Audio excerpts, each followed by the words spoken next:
are just a priceless jewel. September 14th, 2024. Aidan Kearney is on live on YouTube. Karen Read's first trial ended in a mistrial back in July.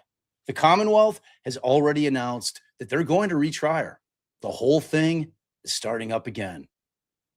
And on this live stream, alleged in paragraph 95 of the complaint, filed on the 16th of this month, 2 days ago, Kearney looks into the camera and says this, quote, Jennifer McCabe is a murderer. Like full stop. Okay? That's it. Okay? She's a murderer. Okay? She did it. She actively participated in the murder of John O'Keefe. Okay? I can't stress that enough. I'm begging them to sue me if it's not true. They haven't done it yet. 19 months later, 2 days ago, Jennifer McCabe and 3 other plaintiffs walked into a Barnstable Superior Court and granted him that wish. Welcome back to part 2.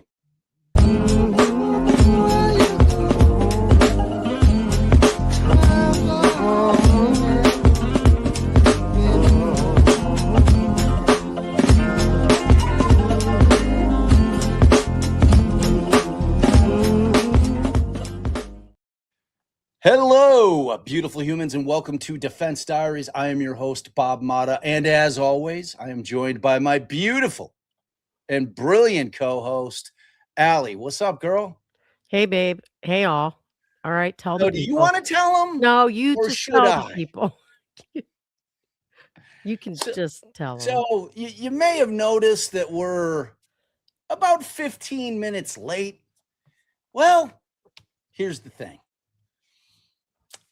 Ali, when I'm doing my cold intro, it's her one job to hit go live. So I'm kind of like, I don't have the full screen up. I've got my little cold open in front of me that I read. And I'm kind of waiting. And usually it takes like 4 or 5 seconds for YouTube to pick it up, right? In terms of pick up the stream from StreamYard. So I start. I'm going through. I'm doing the whole, I crush the cold open. I hit start I hit start that we played the intro music. Yeah, you played the whole thing. It's the other thing I do. Hey, the whole thing. You start you play the intro music because I'm performing and then we start digging into it. We're into it, man. I'm complaining about somebody bitching in our chat and I'm firing back. Ali's like, enough. So, and then we start digging in. We're digging in. And I'm like, and then I look over to the screen and up in the upper right-hand corner, it says go live. I'm like, babe, we're not live. we're not live. So we apologize for the delay in the start of the show. However, the reality is we were on fire. You guys, we really missed it. It was one of the greatest 15 minutes of Defense Diaries ever. And I don't know that we can reproduce it, frankly. So maybe we just kill this live right now and call it a day. I kid. All right. So we are going to jump right back into it. Where I really realized it, that we were not live, is I was going to start with where we left off yesterday, which was page 26 of the complaint. And I realized that I had wanted to talk about this before we jumped in because we completely missed it yesterday. So I was texting Melanie just to make sure that I wasn't going up against her. And that's her show. Melanie Little for anyone who correct. All the cupcakes obviously know that. But I'm like, hey, are you doing your part 2 today? And she's like, no, I'm not going to do it today. And I'm like, word, cool. I was like, and she's like, oh, she's like, did you see you made the complaint? And I'm like, what? No, what do you mean? She's like, yeah, your footnote 25. So I'm like, really? I'm like, okay. So I'll pull it up.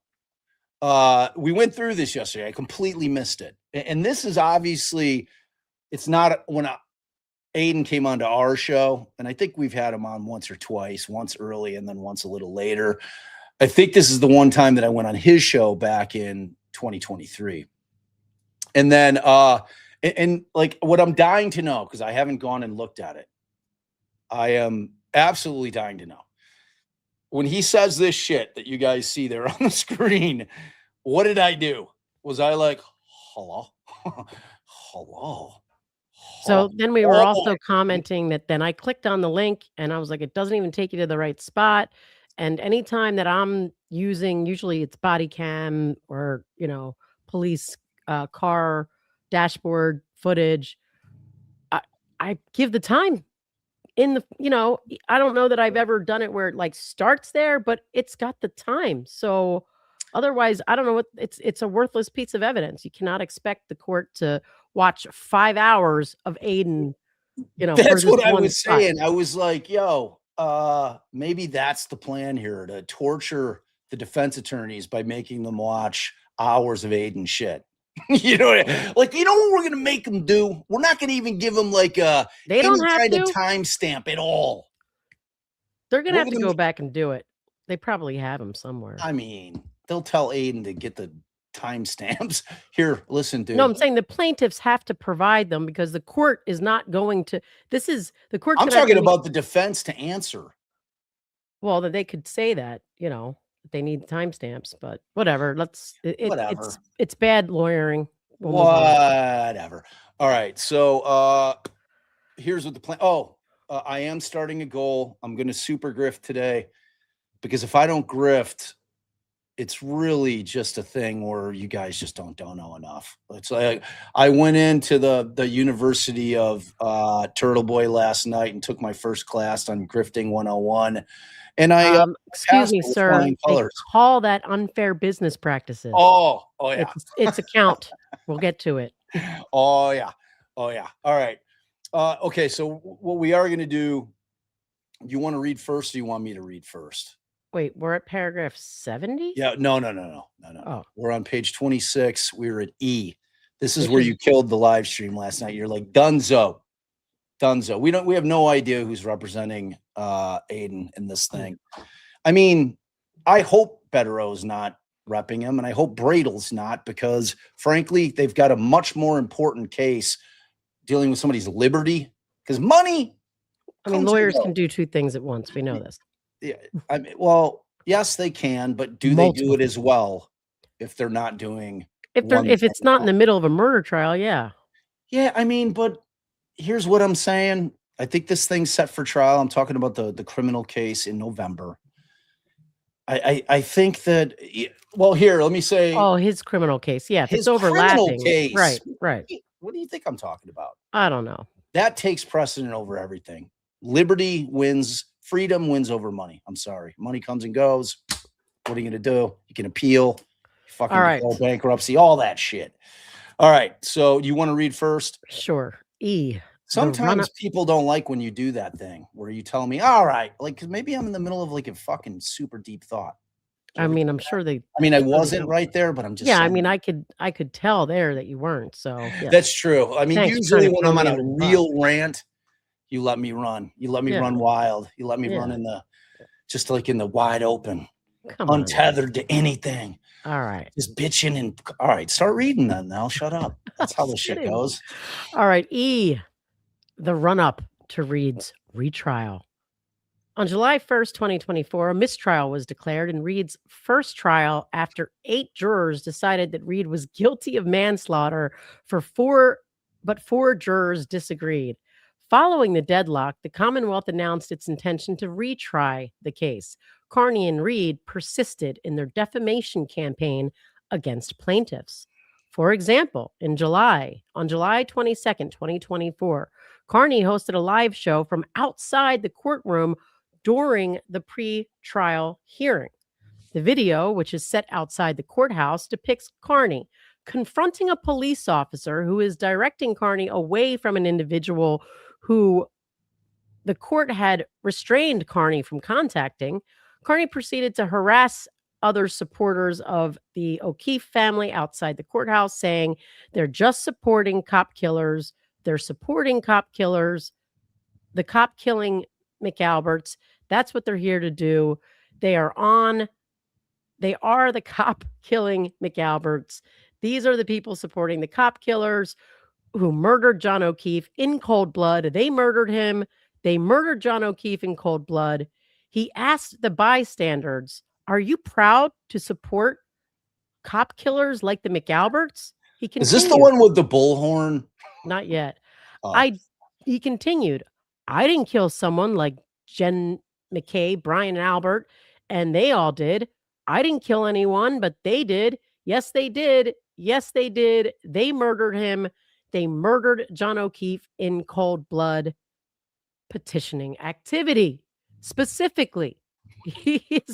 I mean, like, it couldn't be, All right. So I saw somebody in the chat, because I read our chat. I really do. I care what you guys have to think. I read every live. I read every chat. I try to respond to a bunch of them. We don't run a show here where I don't look at the chat. And I know there's some shows out there that don't do that. I'm not pointing fingers, but we do it here because, like it says, it matters to me. And I also like criticism. If there's things that we can improve on. Yeah, he takes it real well. Well, I mean, I do. kid. Like me popping back isn't me not taking it well. That's me telling somebody to go fuck themselves because they're wrong. I kid. So, I mean, but as far as kind of this thing that you keep saying, I want you to flesh it out a bit. So when you're saying I get petitioning activity, just say Tell them why. Briefly. All right. So here they're specifically saying the part of this is here. I mean, first of all, they're supporting a cop killer. That's what they're here to do. And then asking people, are you proud to support cop killers like the McAlberts? These are people who are there protesting for one side or another. So again, petitioning activity is activity that you are doing to rally people for your cause, a cause that's before the court, a cause that, falls into this. And that's why I'm saying here, where he's specifically talking to a crowd, he's talking about their stance, he's giving a counter argument to their stance, and he's specifically shouting out his position that all falls back into the government is hiding this. The police refuse to investigate it. They're part of it, and killers are walking free while an innocent woman is being framed in that courtroom. So when I'll point it out. So for the record, that was a beautiful explanation. See what Ali did. You have to parse it. Don't look at the crazy shit that he's screaming. Crazy, not in the sense that it's true or not true, just crazy that he's doing it, because it takes giant balls to scream at cops. It just does. It's like, it's that thing that I was talking about with the boxing analogy. It's like, That's why you pay the price of admission. I buy a pay-per-view fight because I want to see somebody get knocked the fuck out. It's the same reason that people watch Aidan shit, either to see him get knocked the fuck out or him knock somebody the fuck out. That's why his show does well. It's a business model. So what Ali's saying is you have to parse the words, put all that aside, and look exactly at what she's saying. When he's trying to rally the troops, that's the petitioning activity. So when you're looking through this complaint, and when Ali kept saying petitioning activity, that was the kind of language she's seeing. Something wherein Aidan was rallying the troops. Right. And this next paragraph, again, goes right to that as well.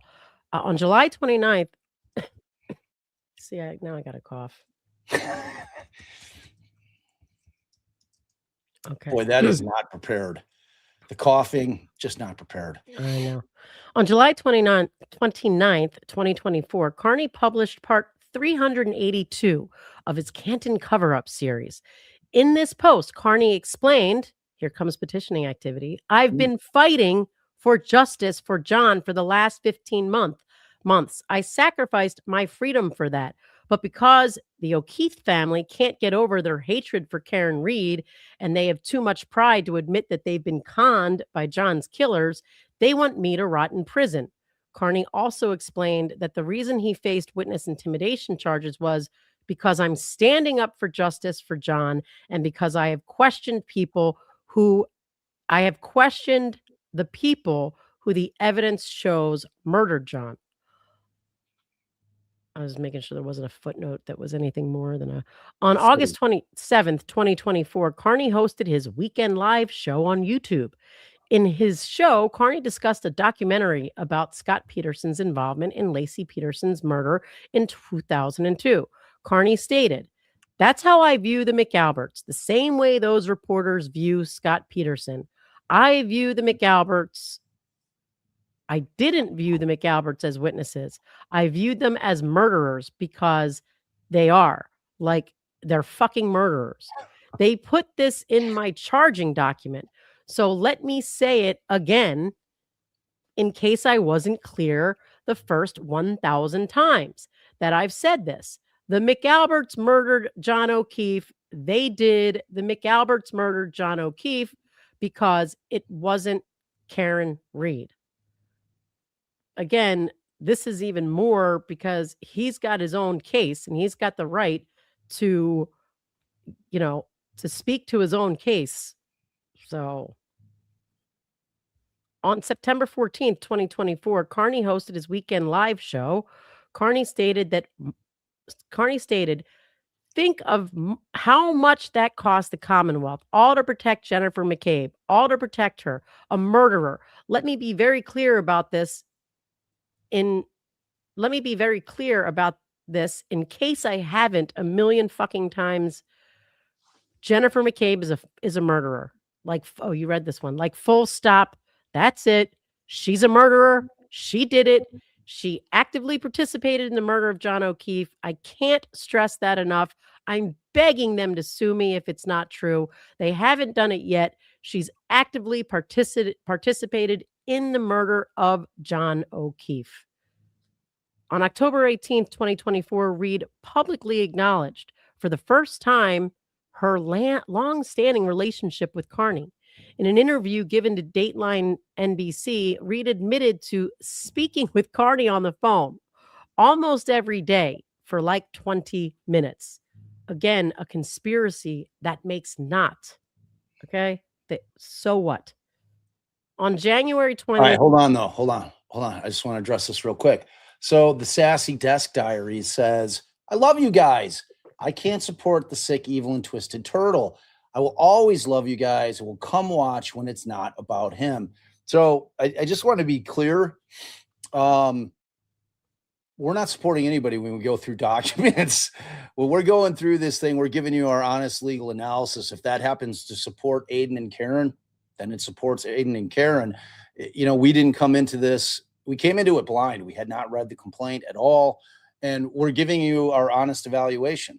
And, if something changes as we go along, then it changes. But where we're at right now, and if you didn't watch the first part, I think it's very important that you do, because there was a couple of people that said that they still didn't understand the anti-slap thing. But I think we did a pretty good job of explaining exactly what that is. And one of the things that I want to talk to you about, so remind me, babe, when we get through this thing, I want to talk about whether or not Aidan will even contemplate telling his attorneys that he doesn't want to employ the anti-slap motion because he wants to go to trial that bad, which I think would be a grievous error, but I think it exists as a possibility. So I want to talk about that later. Okay. So hang out there, Sassy. Where was I? Paragraph 96? No. Yep. No, 97. Okay. On January 20th, 2025, Kearney published part 466 of its Canton cover-up series in response to a claim by one of McCabe's friends that she was harassed by a turtle rider, the name for Kearney's followers, in public. Kearney stated, "The fact that Jennifer McCabe has to cover her face in public like this because everywhere she goes, people immediately see her face and recognize her as a cop killer is a great thing." Again, this supports the fact that Kearney's activity that they're describing here brought awareness to an issue, petitioning activity. On April 24th, 2025, ABC released an episode of Impact Times Nightline in anticipation of Read's retrial, which featured interviews with Read and Jackson. In it, Read's attorney, Jackson, stated, referring to the plaintiffs, "There are people in that house that are actually responsible for his death and who murdered him. And there are others in the house who are covering up that murder." And how is this relevant? Jackson also specifically refers to McCabe as being involved in the cover-up, Something was going on with John laying in that snow in the front yard. That means that this was a cover-up. John was murdered inside the house, inside that house. His body was placed outside, and Jennifer McCabe knows that. Okay, this literally undercuts their entire thing. It gives credence to the fact that the defendants here, Read, and especially Turtleboy, and I say especially Aidan because, again, they're alleging, and that's sort of all that matters on the face of a complaint, that even though there's literally no way they would, it's a worthless allegation, but accepting it as true for right now, that Read knows she killed O'Keefe, and she's intentionally lying about it. We have yet to see any proof of that. So, this proves that everything they put in here proves that Aidan did not. And now this is just more support. Otherwise, I'd say this should be stricken. It's completely, wholly, and totally irrelevant to the causes of action. F's on you, babe. Okay. The retrial and acquittal of Karen Read. So on April 1st of 2025, the second trial of Karen Read began with jury selection. On April 23rd of 2025, O'Keefe's mother testified. Kearney reacted on a weekday live show by stating, quote, "She's on the side of evil," end quote. He argued that O'Keefe's mother is, quote, "proudly friends with the people who quite obviously killed her son." Like, if that were my mother and I was killed, my mother would be looking for answers. And she wouldn't be like, yeah, I'm just going to be easily manipulated. I mean, Jen McCabe is a master manipulator. She's real good at fooling stupid people. And she's very lucky that the guy she helped kill, John O'Keefe, was surrounded by a lot of stupid people. Like, there's a lot of stupid people in John's life. So on April 25th of 2025, Kearney took to X in response to a post claiming that the Free Karen Read movement should be ashamed of the way that they treated O'Keefe's mother. Kearney replied, "Your friends murdered this woman's son. Every pain she's feeling right now is a direct result of the McAlberts and Brian Higgins murdering John O'Keefe. You proudly call these people friends. Nothing you say or think matters at all," end quote. Despite quite literally engaging in divisive language, Kearney later posted on X, quote, "The idea that the Canton community is divided is a lie in the media, the media spreads to make it sound like there are two equally competing sides to the Karen Read case. There is no divide. There is the vast majority who knows the McAlberts murdered John O'Keefe," end quote. So 102, Read herself Sorry, I was muted. Right there, we've got two signals of petitioning activity. We have where it starts with, we're at 101. Oh, it starts with, in response to a post claiming that the Free Karen Read movement, okay, any sort of movement is arguably all petitioning activity. And then it follows up with the idea that the Canton community is divided. We're talking about, the community, the movements, and there you go. Okay. All right. So Read herself also published more defamatory statements regarding the plaintiffs during her retrial. On May 1 of 2025, following McCabe's testimony, Read spoke to the reporters outside the courthouse about McCabe claiming, quote, "Another witness, another instance of perjury, or instances, I'd say," end quote, referring to McCabe. Read then said, "She is lying." Then on May 8th, Kearney went live outside of the courthouse wearing a T-shirt with a still of McCabe on the stand. He explained that he was, quote, "walking the periphery of the buffer zone and hoped to, quote, not be in violation with the shirt on," end quote. He walked around speaking to protesters outside. Petitioning activity. Okay. Outside the courthouse, with people coming from as far as California and Georgia. People stopped to take pictures with him, and people handed him money, to which he responded, People just give me cash. It's nice. Again, proving all of this activity was actually effective petitioning activity because not only the crowds, the creation of a buffer zone, and people walking up, taking pictures, he's still wearing a shirt that's asserting his, position. All petitioning activity. Yeah. Here we go. Here's an allegation about knowing that she was lying, I think. Wow. Okay, here we go. Finally. Okay. So here we go. 104. We're getting to the meat of the matter right now. So Read knew that her statements regarding McCabe and others, like the same type of statements that she fed to Kearney, were Okay, there's untrue. not a conspiracy again. This is language undercutting a conspiracy, specifically saying one party to the conspiracy lied to the other so that the other would be of a belief that they're manipulating them to have, not a conspiracy. While it does fly in the face of a conspiracy, it does, what they're trying to attempt to do is show actual malice. On Read's part. On Read's only. part. It undercuts. I'm undercuts. not talking about the conspiracy. I'm talking about the defamation. But it also undercuts any malice on the part of, and I'm not sure that they require malice, and I forget. We're going to get to it. We're going to, when we get down to the counts, we're going to break down kind of the framework of defamation in Massachusetts.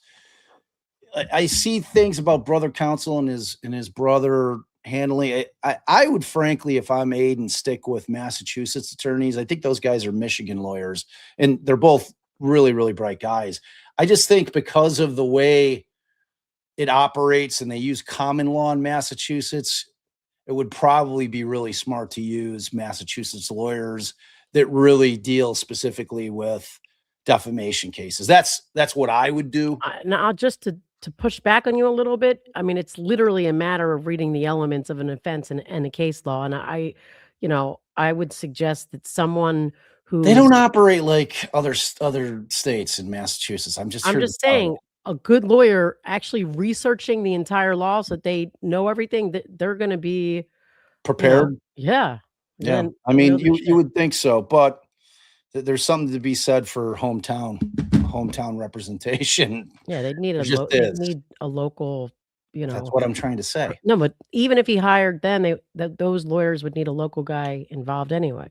Yeah, but the question then becomes, when you have local counsel, are you going to allow them to participate in the actual litigation, or are they just there as your sponsor? You know what I don't know. I mean, it's clearly up to Aidan, but I know who I'd hire, and generally speaking, I would definitely get a hometown hero type guy who handles, or gal that handles, a lot of defamation work in that particular area.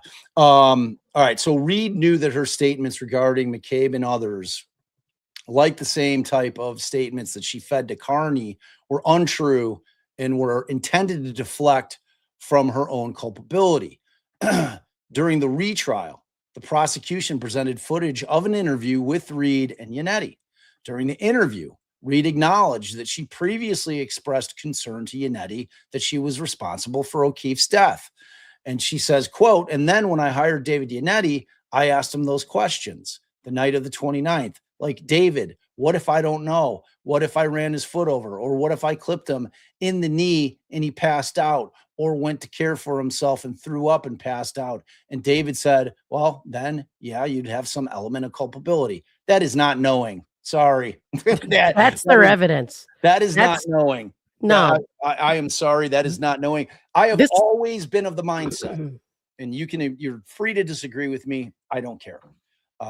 Everybody's entitled to their own opinions. I have always been of the mindset, especially when I saw the amount of alcohol that it looks like Karen was drinking that night leading up to the drive. I was always of the mindset that there's a high likelihood that Karen probably does not have clear recollection of that evening at all. At all. Well, that's evident from her. She thought she dropped him off at the bar. Like, she didn't remember dropping him off at the house. It's evident to reasonable people, but the people that are sitting there screaming that she's saying, "I hit him, I hit him, I hit him. Did I hit him? I hit him," whatever it is, are not taking that into consideration. They're taking that as some kind of confession when clearly it's not. Like Yeah. anybody that's being intellectually honest would know that that is a person that is at the height of absolute chaos in their mind. They don't know what happened. Their loved one is laying dead on a lawn, and they're in it. They're in that moment, and they're freaking out, and they don't know, and they're running every possible scenario through their brain. They're trying to remember, if I can remember, do I remember when I dropped them off? What, like all that shit. And it's not until they start getting the discovery in and they start piecing things together that David is able to say, well, here's this is what it looks like to me. You know what I'm saying? So like this concept that Karen cooked up this entire third party culprit shit is ridiculous.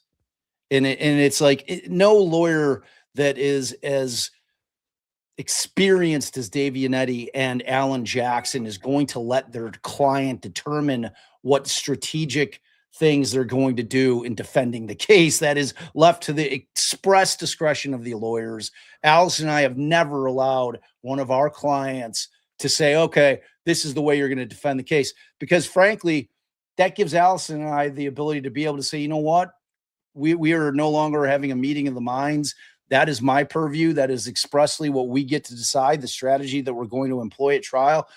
It's been swell, but we're going to withdraw from the case. So, I mean, that gives us the opportunity to be able to do that because you're no longer having a working relationship that's going to bear any fruit because you have two battling concepts that just aren't going to work together. And as to that allegation, I don't think this could survive what's called a motion to dismiss, where you come in and you say to the court, on the face of what they have alleged, they have not stated a claim that there's even arguably evidence that proves that that the defendant knew that her statement was not true, because that sentence right there inherently, and just as a matter of law, I would say, reflects a lack of understanding in every sense of the word. And this is where it will be decided. When a judge says whether or not that's enough to survive a motion to dismiss or maybe a motion for summary judgment, because it's similar arguments, but a different standard. So we'll see. Yeah. I mean, this is where the case lives. Like ultimately, like like Ali said, this is going to be the ultimate test in terms of whether or not this thing is going to survive. If it survives anti-SLAPP, I mean, I'm not so convinced it's going to survive anti-SLAPP if Aidan employs it. Again, I don't know whether or not Karen can make the argument to use it. I think there's an argument there to be made. I think that they'll probably try, whether or not they're going to be successful. With Aidan, it's a different thing because whether you love him or you hate him, the guy is a journalist. I mean, like the fact that he writes articles. The journalist part doesn't help him. It helps him that he is out there stating a cause and putting forth a cause and not just. It helps him a little bit. That's the entire thing. It helps him a little bit. You mean that he's a reporter? Yeah. Oh, yeah. Yeah. It actually, under their framework, if you're just objectively reporting and not asserting your own opinion and not fighting for a cause that you're putting out there, it's less. It is not petitioning activity. That's under their law. No, I know. So moreover, the Commonwealth's closing argument, the Commonwealth showed a clip from an interview with Read in the HBO documentary. With a smirk on her face, Read explains, quote, "The closest I must have said was, did I hit him? I know I said I hit him, but did I really say it as many times as law enforcement is claiming I said it?" And right there, it proves what she said was, did I hit him? Like that, where that next little sentence, I know I said I hit him, was just the predicate to that is the closest I ever said was, did I hit him? So the flub in the next sentence, that's not surviving because of the predicate sentence. The closest I must have said was, did I hit him? Anybody that is on the bench that is looking at this is not going to accept that as a declarative statement from Karen Read admitting that she hit John O'Keefe. I'm sorry. They're just not going to, because remember what Ali's talking about, right? I mean, right. That's a whole different thing, which is really why the plaintiffs tried to move it out of there. I don't know if it's far enough. Like, I think the whole state of Massachusetts is well aware of this case and everything behind it. But that motion to dismiss thing, that's before you get to trial, because if you're thinking, all right, well, a jury could go either way on it. Well, we're talking long before this ever gets to a jury. So, because a jury could buy that. They could say, well, okay, I'm 50.1% on that.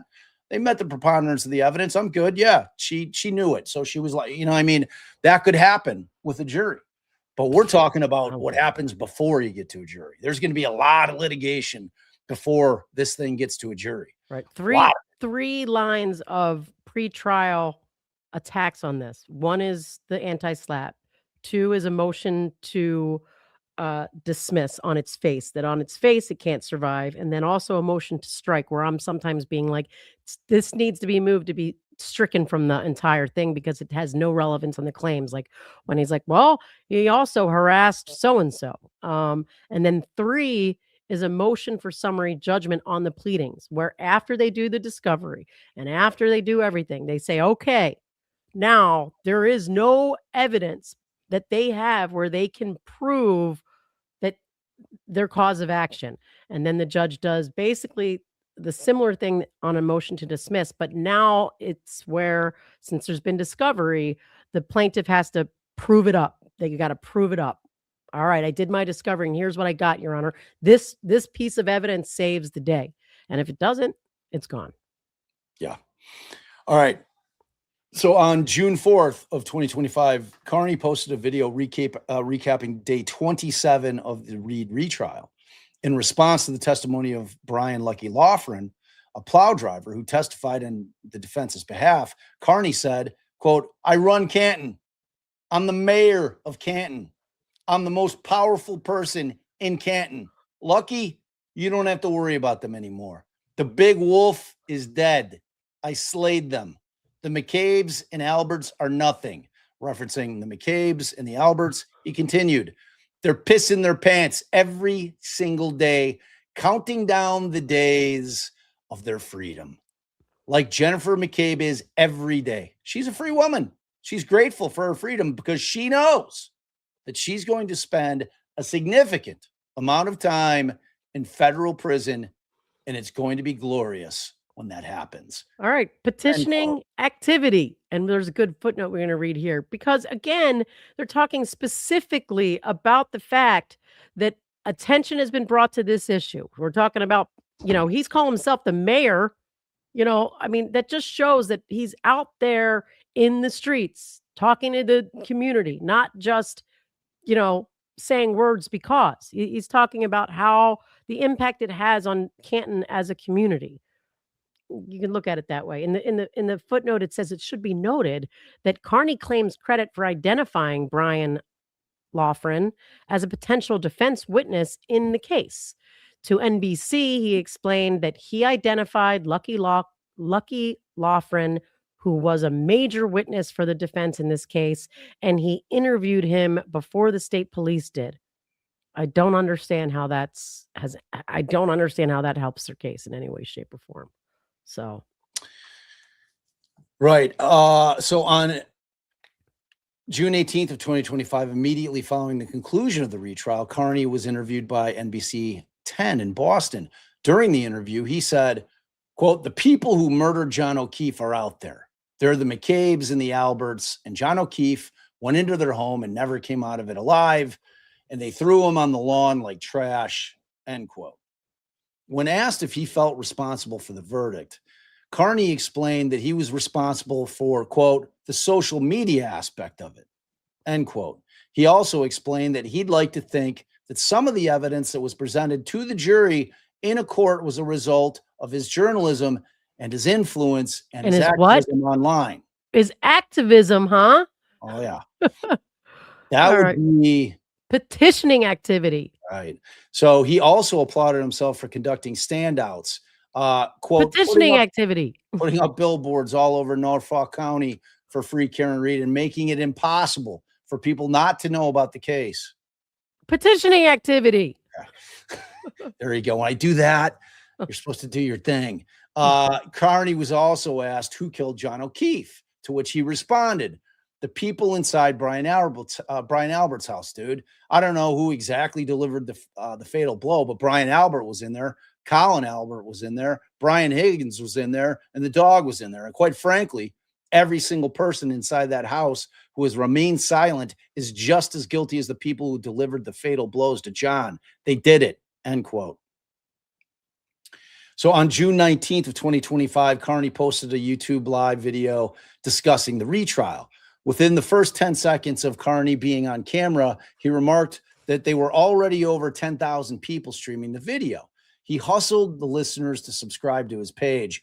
And within the first 5 minutes, he had surpassed 143,000 subs to his YouTube channel. 35 minutes into the program, Kearney explained that over 20,000 people were watching. Wait, what the fuck are they trying to say? This makes no sense. They're trying to say that, oh, he surpassed, but they don't tell him where he started. So that's a worthless number.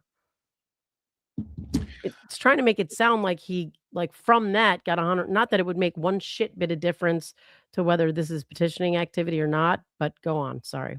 Okay, so Kearney explained that over 20,000 people were watching the live stream, that it was his, quote, biggest show we've ever had, end quote. He explained that if they had a message they wanted him to read out loud to everyone, they could donate to him using the link attached to the chat. And they could, quote, pay whatever amount of money they want, and they could write a message. For example, an individual by the name of Oksana sent him, Oksana, look, made the complaint. Sent him $150 to say, you did it, Aidan. You did it. You stared down an entire system built on lies and corruption and intimidation, and you never blinked. Karen Read walks free. Petitioning activity. Clearly. An individual named Allison. Allie, is that you? Nope. Sent him $10 to say, I can't imagine the pride and emotion you felt seeing all your hard work come to fruition. End quote. I don't understand why it's there. I don't understand why this allegation exists in the world. All right. You want me to go? No, I'll keep reading. During the same program, Kearney admitted that when the jurors came in after deliberating, but before announcing the verdict, 2 of the jurors looked at him and smiled at him. Kearney also admitted that he was invited to the celebration dinner with Read and her defense team after the verdict. At the dinner, Kearney and Read posed for the picture below, mocking Colin Albert. Kearney then posted the photograph on X. He acknowledged that he and Read had spoken about recreating the picture with the same caption over 2 years prior. So there you go. There's that picture. I just don't understand how they think that helps them. I just don't understand.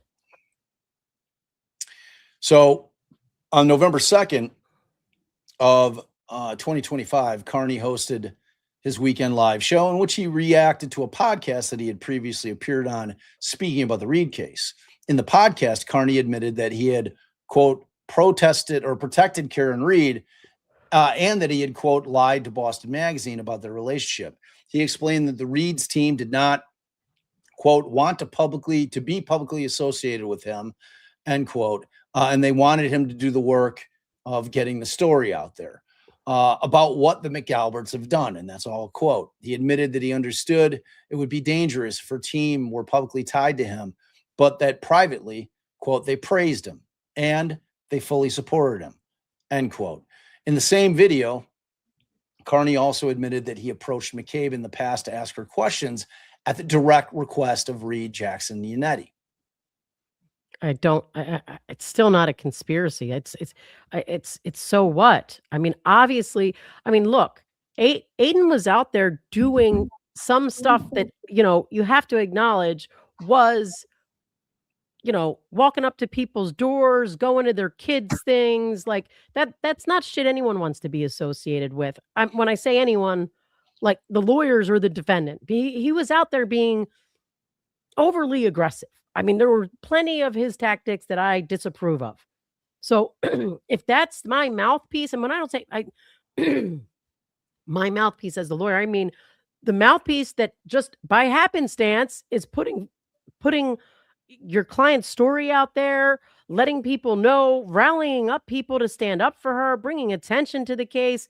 Yes, who doesn't want all of that to proceed? You also it's in line with what David said. At some point, he needed to distance himself. Like, he really, no, I don't want to be associated with that guy. They saw that he was going to get himself into trouble, and they're like, you know what, you just keep us out of this thing publicly. You just go out, keep doing what you're doing. It's not a conspiracy. Sorry, it's not. All right. So on January 12th of 2026, Read participated in her first podcast interview since her criminal trial ended with Rotten Mango. When asked, quote, "What do you think happened to John O'Keefe?" End quote. Read responded that he, quote, "entered the house at 34 Fairview and much sooner rather than later met his demise." End quote. She bluntly concluded that someone in that house killed John O'Keefe. End quote, referring to the plaintiffs. Okay, they said, "What do you think happened?" So that's Right. her opinion, not actionable. It's crazy. It's crazy. All right. So, here we go. The impact. They haven't even proven a conspiracy yet, but they're telling us the impact of the conspiracy. Every day since April 18th, 2023, when the defamation campaign began, the plaintiffs and their families have been harassed and tormented as a result of Kearney's and Read's unlawful conspiracy to defame them. The plaintiffs have become prisoners in their own communities, besieged by Kearney and others who have been duped by Kearney and Read to believe that the plaintiffs are murderers. Sorry. So first of all, I just want to say, and I won't say this part again, they have not proved that they proved Kearney was duped. If there was any duping, the only thing that this even alleges, I guess, their allegations allege that Kearney was duped. Also, for emotional distress claims, they've got an intentional emotional distress, they've got a negligent emotional distress. You have to have a corresponding physical manifestation of your injuries. Something more than just being upset. No, it really, got me worried and upset. So I'm expecting we will hear things about inability to sleep, heart rate pacing, things like that. This is why they're building this part up. So defendants have deliberately employed their false narratives about O'Keefe's murder and the plaintiffs' families as part of a marketing scheme that has brought Kearney substantial personal income. Kearney has an audience of hundreds of thousands of followers. He has purposely published statements by other people who falsely assert that plaintiffs are responsible. As a result of the defendants' campaigns, the plaintiffs have been forced to endure malicious and cruel abuse at the hands of ruthless and unscrupulous people on a regular basis. The plaintiffs have faced physical confrontation and harassment at their personal residence, their place of business, and their children's extracurricular activities. The plaintiffs also survived a barrage of harassment and verbal assaults on social media. Not all this, nothing. Throughout Read's trial, Kearney and his followers harassed the plaintiff as they reported to court to serve as witnesses. The harassment was so extreme that the judge offered a buffer zone around the courthouse to protect those inside. Where's the site? Kearney and his followers chanted, "Cop killers," and the plaintiffs walked by and shouted, "Free Karen Read" all day. Okay. Petitioning activity. Again, they're out there bringing awareness, chanting in a buffing zone, identifying someone as a cop killer, stating "Free Karen Read." These are petitioning activities. The plaintiffs had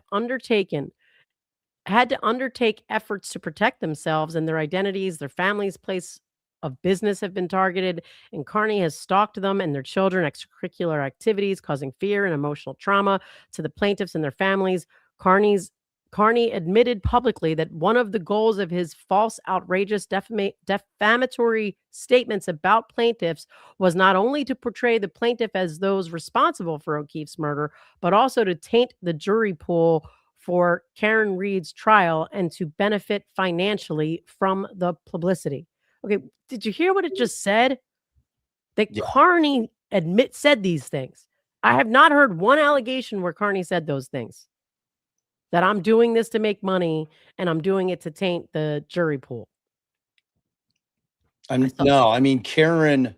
I get that. Karen, the one text said, "Oh, and look what you did to the jury pool," whatever that Right. one That's not statement him was. saying it. That's not him. Yeah, and again, like that's that conversation as to whether or not they're going to work in conjunction with one another in this particular case. I mean, there exist conflicts potentially from them teaming up. You know what I'm saying? All right, so let me give a little summary of Massachusetts law. So Massachusetts defamation law encompasses libel and slander. So the way to remember that, slander, S, the spoken word, libel, the written word. So if speak it, it's slander.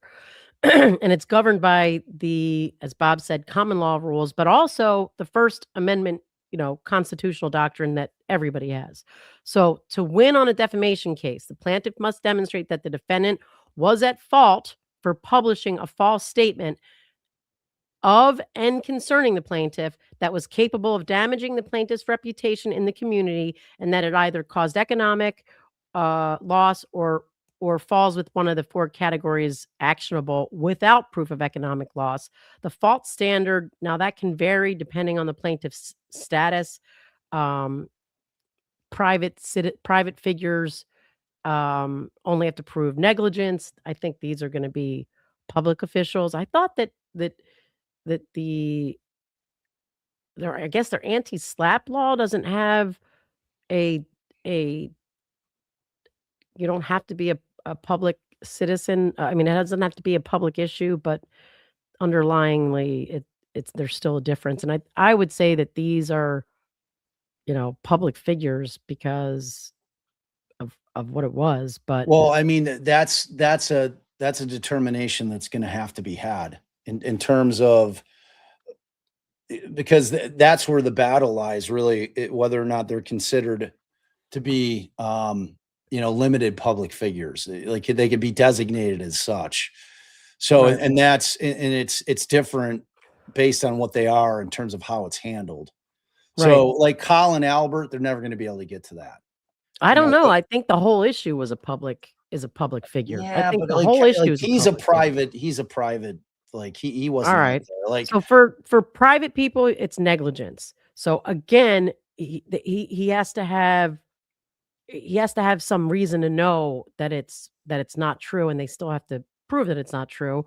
And then for a public, either a public official or a public figure, there has to be malice by clear and convincing evidence. That is hard to reach. We saw that in the entire pound cake trial. right. And I mean, malice is basically saying that they knew that it was a lie and they were doing it for a particular purpose to cause harm.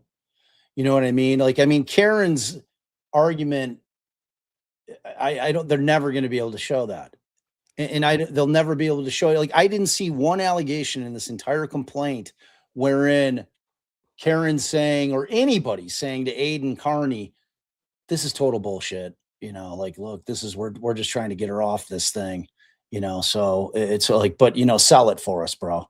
Sell it for us. Something different with Massachusetts law, and I don't think they're going to be able to establish it here anyway, is that there is liability for truthful libel statements if the plaintiff can show actual malice. So ill will or malevolent intent, not I think you're really a murderer and I'm coming out here mad and angry and trying to piss you off and trying to be bad, but my intent is to bring light to the fact that you're a murderer, not just because I hate this person and I want them to suffer. No, I hate them for an actual reason, so do you want the ones that so there's actionable without proof of special economic loss, which is what we'd be talking about here, and it would be statements that No, I want to go back a little bit. Like, okay. I was just to say that statements that charge plaintiffs with a crime. And, this is really important, and you kind of like skipped over a lot of stuff that I think, because this is like the heart of the case, and I want to start from the beginning. Like, I want people to understand how Massachusetts defamation law works, because some states have it where the legislature has created a statute, and there's a clear-cut statute that lists the elements. Massachusetts, they go by common law there, okay? And common law is basically where They don't have statutes for everything, and they'll go by the rule of law from precedent, from cases that come down. That creates the law. So what we're dealing with in Massachusetts in terms of the elements has come down, and there's various statutes that are at play. Okay, so MGL 231 section 92 deals with truth. Okay, I'm saying truth is an absolute defense. So truth is justification, and that provides that in a civil action for slander or libel, and remember, Ali told you how to remember what's what, right? Truth shall be a justification unless actual malice is proved. That last clause. And that goes with what I just said earlier, like Right. sometimes you can have a truthful statement that's actual. Sorry, go on, babe. Right. And so that last clause, unless actual malice is proved, is the odd part, because it's an old statute, and I'm talking about section 92 here, and the Massachusetts courts haven't held or have held that it doesn't apply to cases involving public figure plaintiffs, public official plaintiffs, or cases against media defendants involving matters of public concern. So that obviously, that's us. That's where Kearney, we live right here. Yeah. Both right? of those things. Yeah. Both of those things, at least as to most of the plaintiffs. But as to both defendants, it definitely applies. And I'm talking about the cases against media defendants involving matters of public concern. This is like the poster board, the poster boy and girl for matters of public concern and media defendants, right? So for this case, 92, section 92 is largely displaced by the federal constitutional doctrine, okay?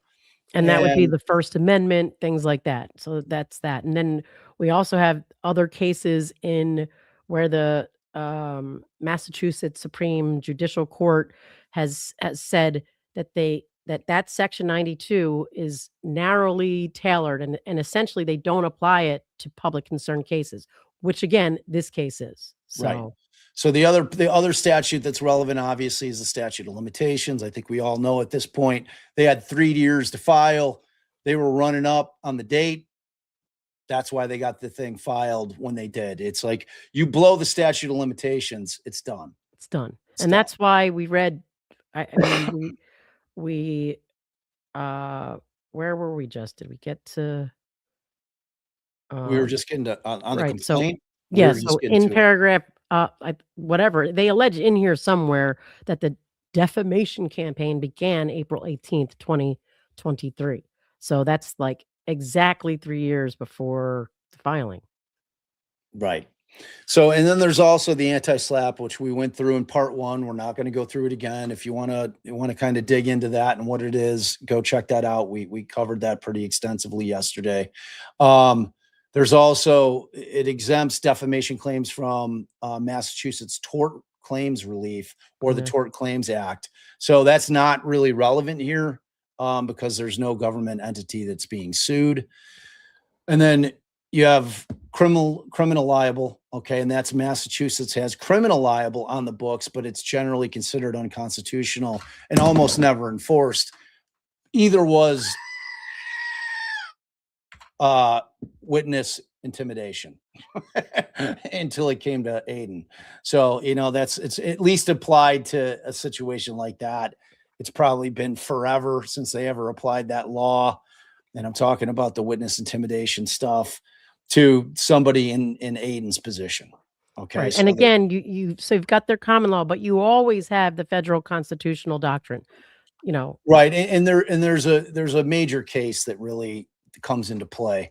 And it's a U.S. Supreme Court case, so as well, which we'll kind of get into. So, but basically, these are the 5 elements. You want to talk about the 5 elements that the plaintiffs have to prove for each defamation count under Massachusetts common law and the federal constitution doctrine. Yeah, and I just want to note, like when I was researching Massachusetts law and defamation cases and like facts similar to this, that one of the number 1 cases that came up was a case where Aidan was the defendant in another situation. Yeah. So And Turtleboy Inc. or whatever the corporation is was also sued. All right, so um, first it has to be a statement of fact, so not an opinion. So that's why A a false false statement. statement of fact, but not an opinion. You know, a statement capable of being proven true or false, and also not expressed as an opinion. I think that there's questions as to Karen. Yes, it's something that can be true or capable of being proven true or false, but not under the circumstances here because they cannot prove which one's right and which one's wrong as to who the hell murdered John O'Keefe. But Right. And even with Aidan's, Jen McCabe killed him. Brian Albert killed him. Colin Albert killed him. Where he's stating it as a fact, and he said, "This is not an opinion. I'm stating it as a fact."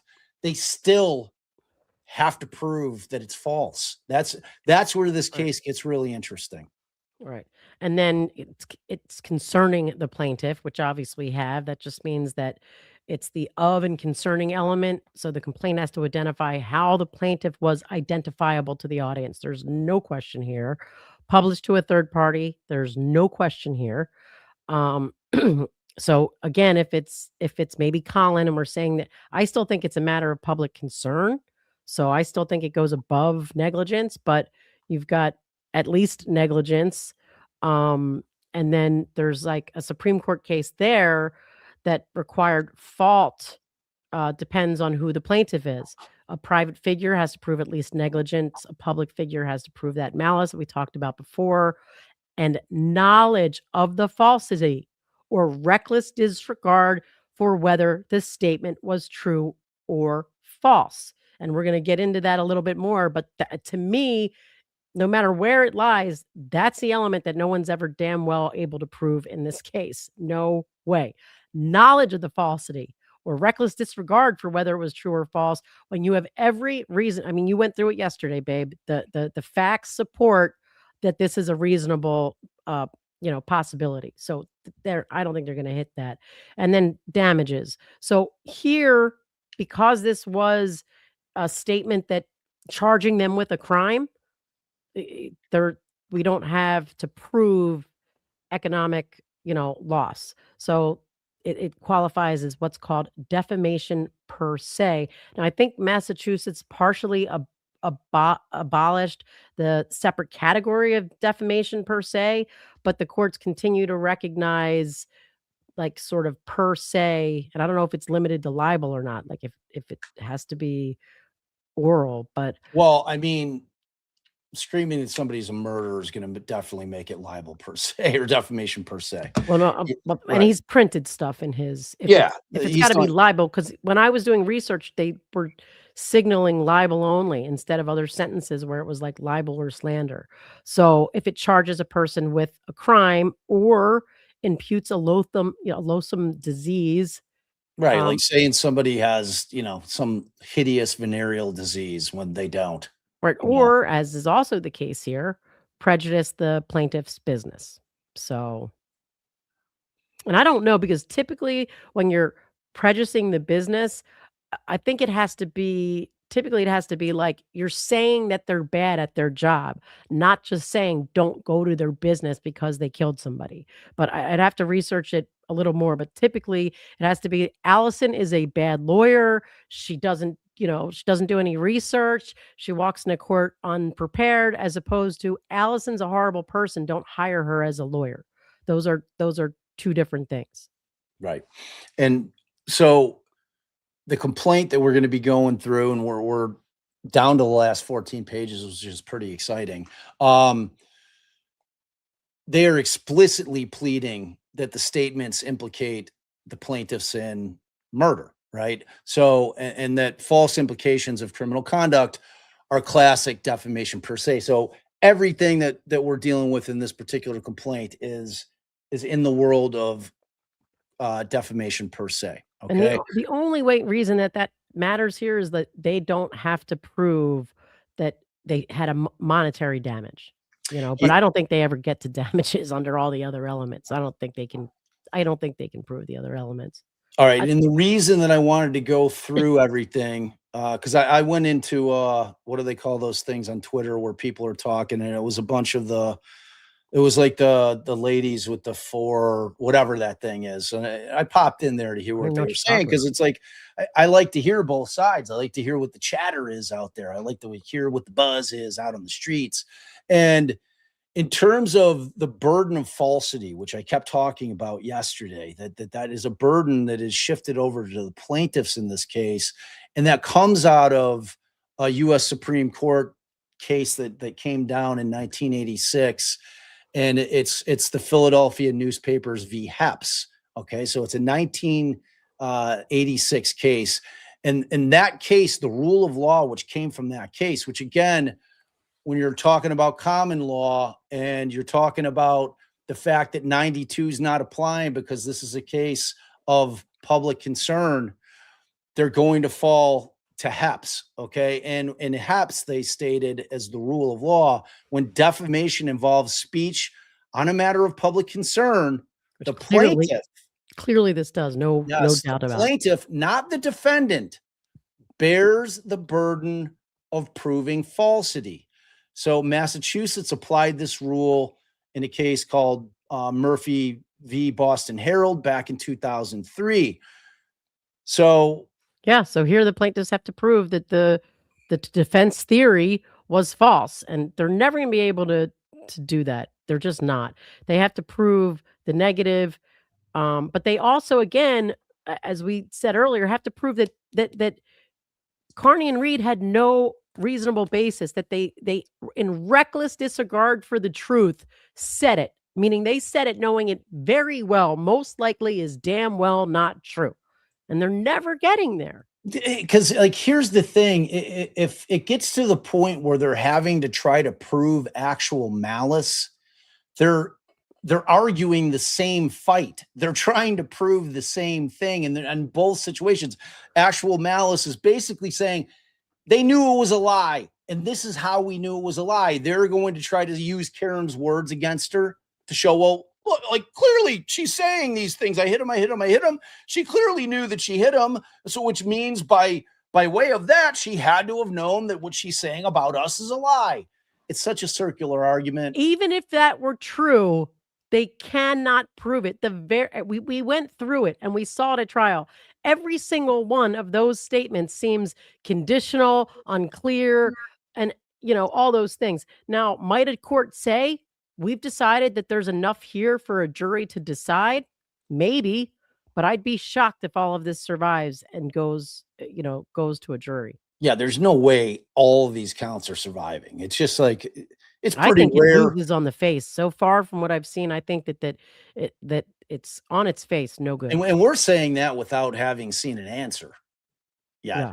You know what I'm saying? So, all right, the public figure analysis is the critical fight here. And we talked about it a little bit. And that's like, is Colin Albert a public figure or is he a private citizen? Is he a private figure? So this is a separate doctrinal fight that will shape the entire case.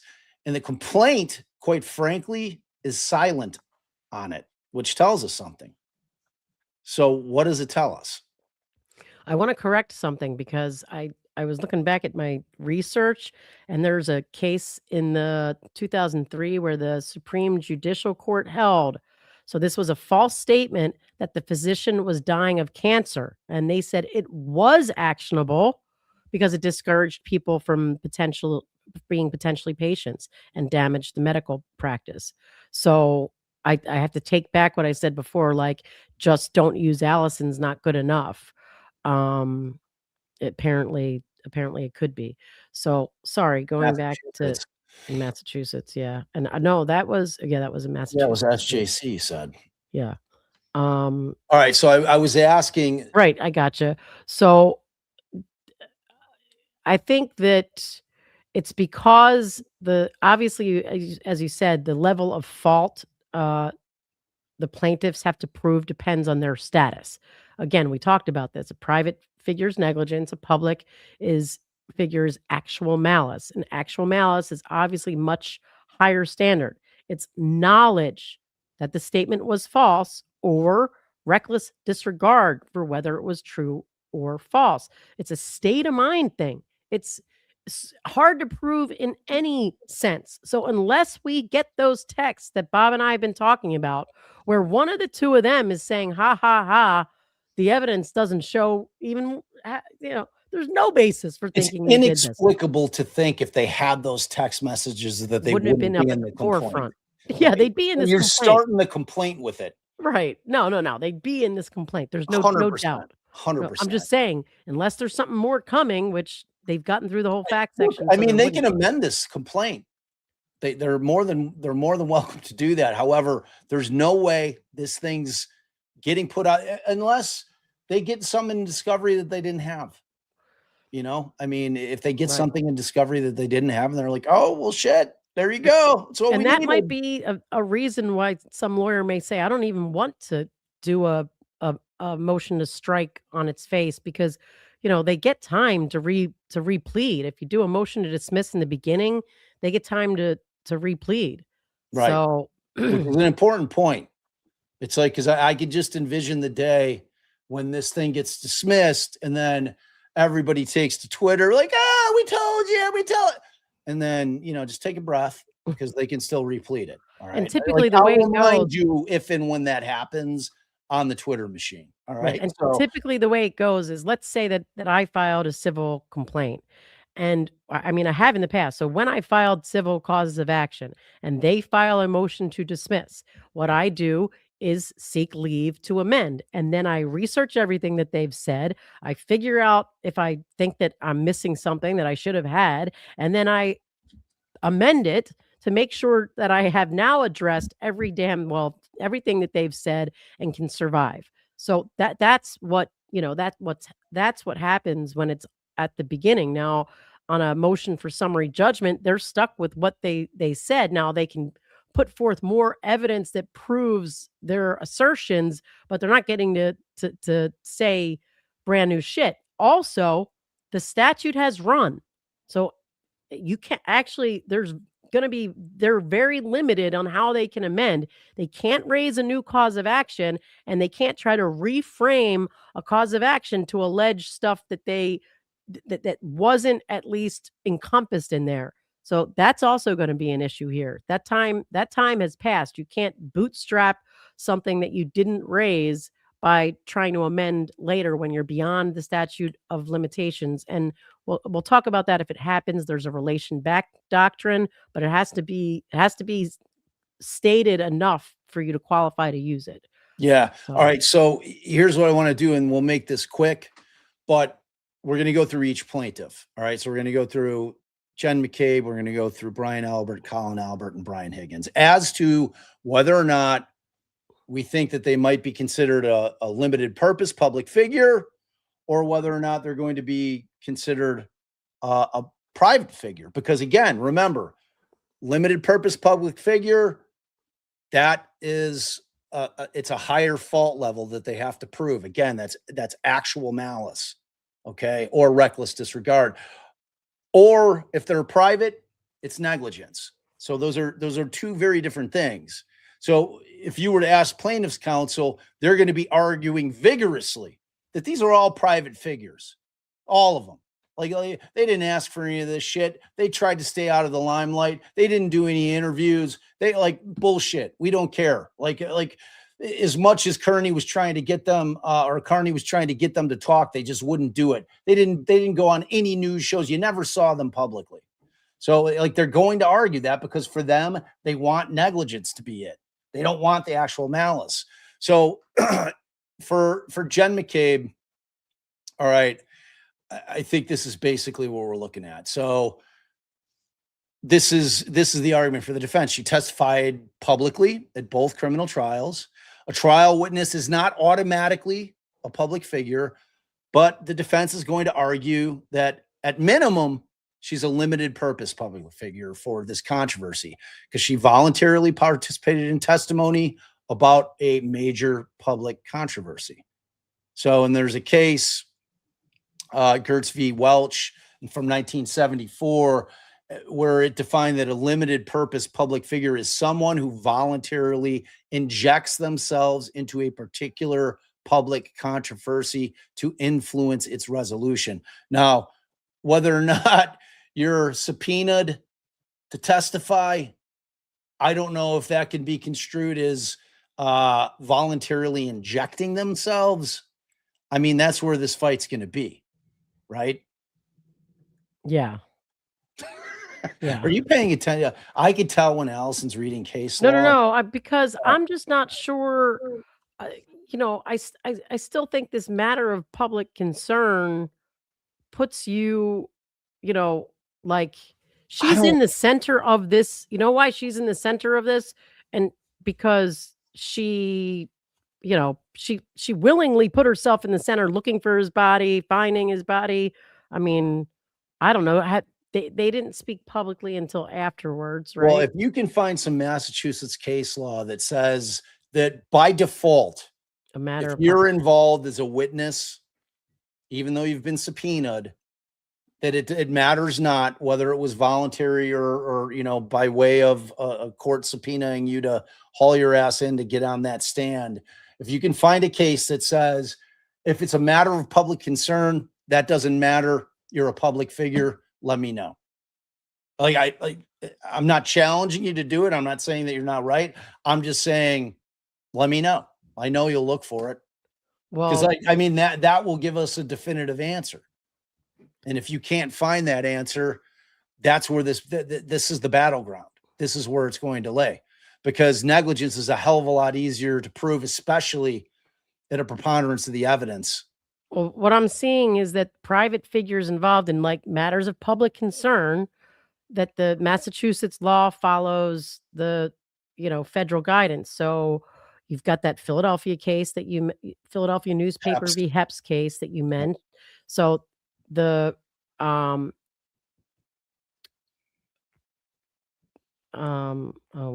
private figures involved in matters of public concern, the plaintiff must prove negligence rather than actual malice. But importantly, the burden shifts to the plaintiff to prove the falsity of the statements. Okay, so you're right. It would be negligence, but that burden shift still happens when it's a matter of public concern.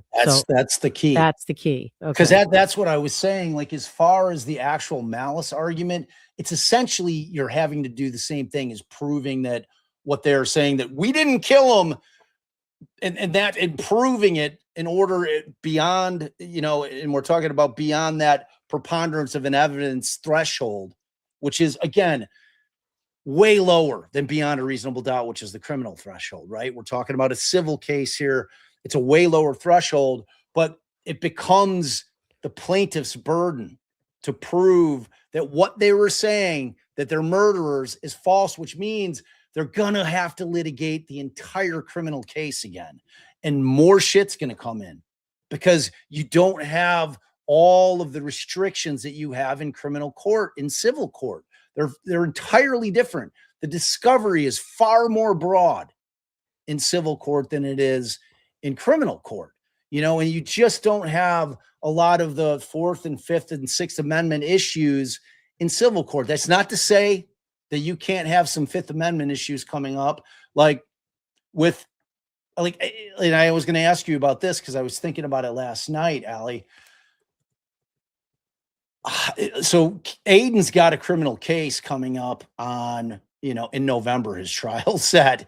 If they're trying to, I think, and what made me think of it last night is I was looking and he posted something that he got his first notice of deposition, not in this case where they wanted to depose him, but in the other case, the first civil case that the O'Keefes filed, that they've noticed him up for dep.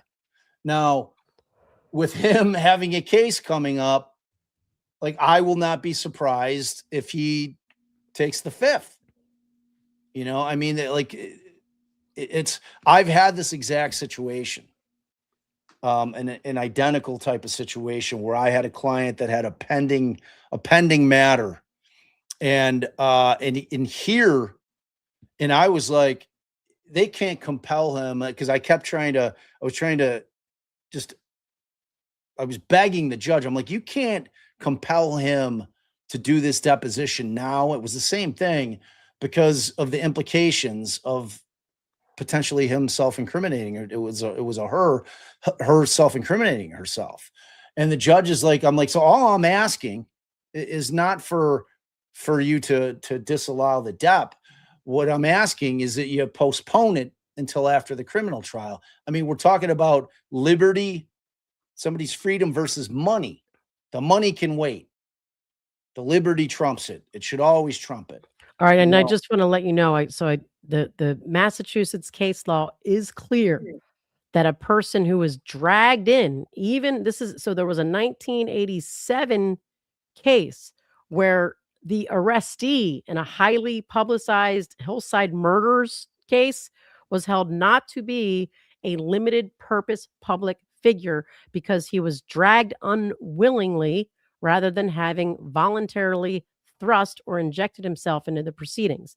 Now, I think Jen McCabe did by way, and I got to do some more research. I think they were all subpoenaed. No, but she injected herself into, I don't know, looking for him at least. So she was like physically involved. So that might be something that was voluntary. I don't know.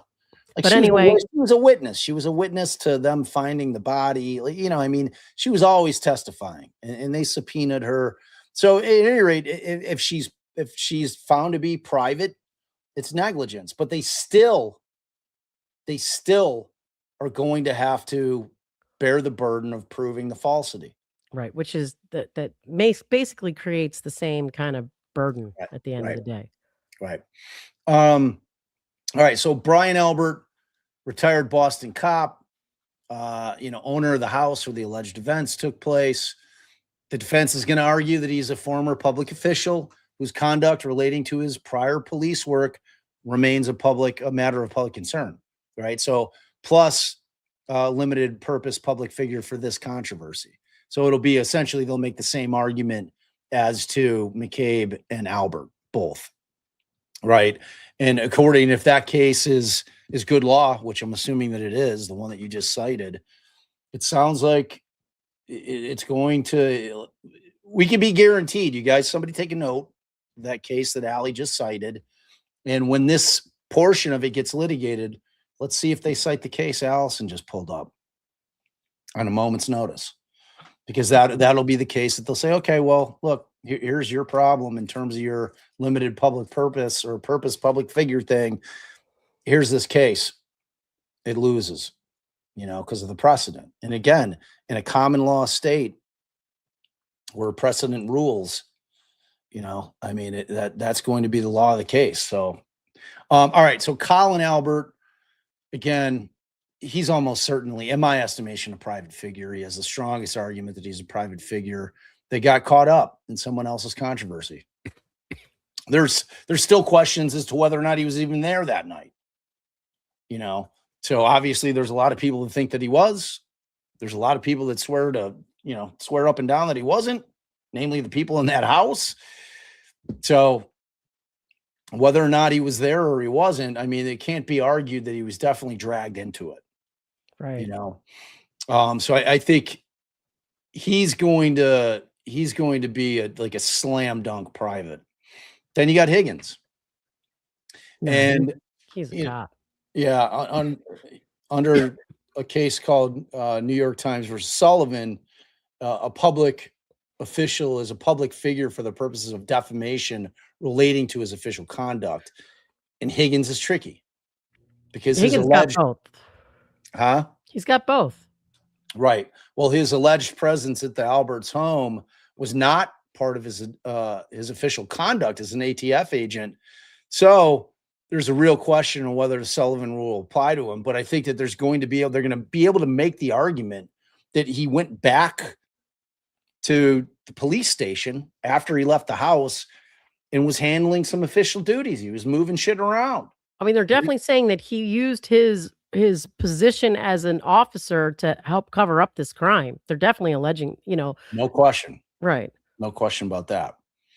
No question about that. So that'll be a tricky little area there. So I think that you guys should be pretty clear on kind of what defamation is, what they're going to have to show in order to meet that burden. You've got this issue, private figure, limited public figure. That's going to be a battle. So there's a lot of hurdles that have to be cleared, and they're going to have to be litigated in order to kind of see positionally what's going to have to be proven if and when it makes it to trial. So again, all these pretrial motions where this is all going to be litigated, it's going to happen over the next few years. And again, if anybody's under the delusion that this shit's not going to, this is going to get to trial in like 6 months, you're dreaming. Like I'm predicting 4 years if and when it gets to trial. Yeah. It's just and that public-private figure thing, from what I'm seeing, Massachusetts law is really, really strict on it.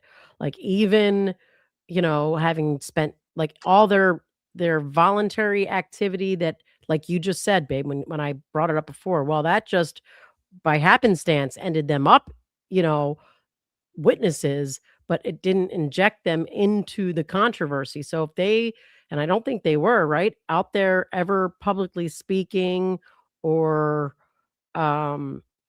actually interjecting themselves in it in any sort of way, then they're all going to remain public figures. And again, they still negligence, you're still not proving negligence here, but you have that added that they've got to prove the falsity. So you still have the malice.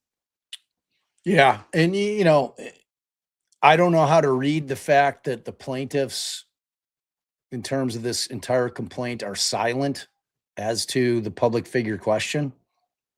I mean, they don't plead that they're private figures. They don't plead that they're public figures. So, and they don't plead actual malice except in, real general type language at all. And that's a choice that they made, because it's like you have boilerplate complaints that you kind of start as your base complaint, and then you're filling it in with your facts. And obviously with their suit with the Alex Jones thing, and I'm sure that they've had a lot of other defamation cases, they had a boilerplate complaint. So you're stripping all the fact specific stuff from any kind of complaint that you have, but you're making these choices, and they're all deliberate. Obviously the defense is going to argue that at the bare minimum they have to be considered to be limited purpose public figures, but that's where the fight's going to be, because that goes a long way in terms of, like I said, how this thing's going to end up being litigated if and when it makes it to trial. All right. So let's get back to let's get to it. All right. So you want to go with count one, or you want me to do it? What's up?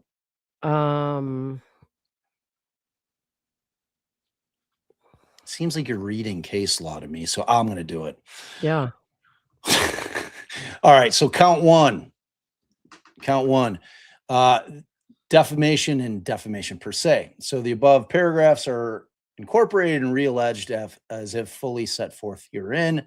Now, the reason that they do that, and this is just moving forward anytime you're ever looking at a complaint and they're incorporating all the stuff that they said above, that's so they don't have to restate it in the complaint itself. So 117 takes care of all that. Everything that preceded it is now incorporated into what we're reading now. Okay, so in repeatedly publishing false statements, asserting or reasonably understood to be asserting that the plaintiffs were responsible for the murder of O'Keefe and a cover-up of their purported role in that murder, Read published numerous defamatory statements, both directly and through her accomplice Kearney. So obviously this particular count one is as Karen Read. All right. Okay. And I just want to say, and I don't know, I think I said it wrong. I don't know if you said it wrong. So yes, the burden, if they're all private figures, yes, the burden of proving falsity is on them, but the standard does not shift to actual malice, which is what I just said. It's still negligence. Yeah. No, you said that. I didn't say that. Yeah. So so everything that I've been screaming, I was like, well, they can't prove that he knew it was that he actually knew it was false, or he acted in reckless disregard for falsity if they're found to be private citizens. then they don't have to prove that. They just have to prove the Negligent. falsity and then that they were negligent, which I still don't think they'd be able to prove, but it's a much Lower burden. lower burden. Yeah. So much All right. So Reed's statements were false. The plaintiffs did not murder John O'Keefe, did not participate in a conspiracy to murder O'Keefe, and did not engage in any cover-up of O'Keefe's death, and did not frame Karen Read for murder. Reed knew her statements were false because she was present when O'Keefe was struck by her vehicle, made multiple admissions to first responders that she hit O'Keefe, and acknowledged to her own attorney that she may have had some element of culpability in O'Keefe's death.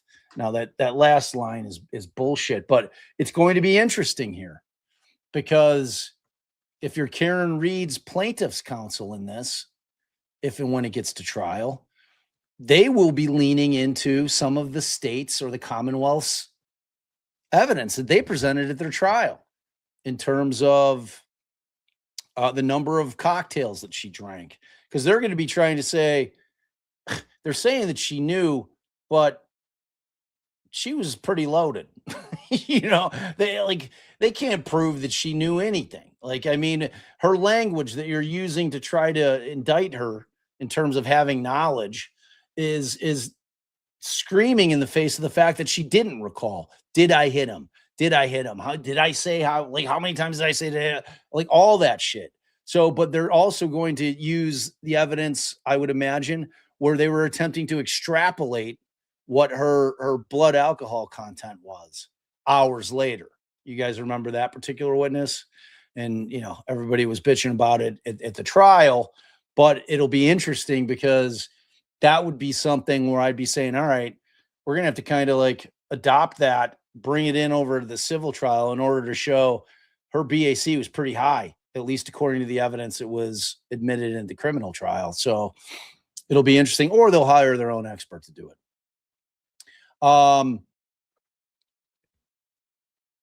These publications were not only individually defamatory, but also part of a continuous course of conduct starting in 2023 and continuing through today, stating, asserting, and implying and suggesting that the plaintiffs were responsible for the murder of O'Keefe and engaged in a cover-up by, in part, framing Karen Read for O'Keefe's death. They might have also included that language to try and extend the statute of limitations should they need to by calling this a continuing course of conduct. So I'm just throwing that out there. Yeah. Okay. So the statements contained in the Reed's campaign of harassment and abuse, or in Reed's campaign of harassment and abuse, constitute defamation per se. The harmful nature of the defamatory statements is self-evident. The defamatory statements implicate the plaintiffs in heinous criminal conduct. See, they picked that language right out of there, right? The heinous criminal conduct language I'm talking about. False implications of criminal conduct constitute classic defamation per se. Reed's statements were of and concerning each of the plaintiffs. She repeatedly identified plaintiffs by name, and her audience understood the defamatory statements to refer specifically to the plaintiffs.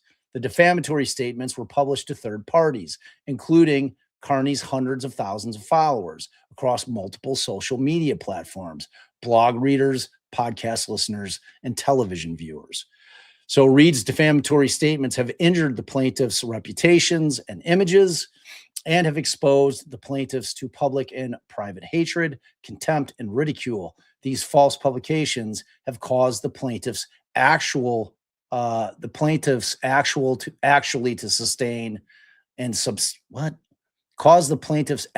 to sustain and substantial damage. A little typo there. So Reed published her outrageous, cruel, and malicious lies about the plaintiffs negligently, with knowledge that the statements were false, or with a reckless disregard as to whether or not they were true. The acts of defendant Reed resulted in damages to the plaintiffs. So they're using the reckless disregard standard. We need to shut up. What do you mean? Because they're going. They just put actual malice. Actual malice, yeah. I mean, what do I know? I don't know shit. Sounds like actual malice is exactly what it should be. Well, I mean, that's why I'm saying that's why the real battle is whether they're going to be limited public, or whether or not they're going to be private. And this is based on very peripheral preliminary research Yeah, we're going anything to have I'm to saying. delete this So live in case plaintiff's counsel's watching, right? Boop, gone. So only you here in chat are going to get to see this because we're not trying to, stick our noses in the litigation.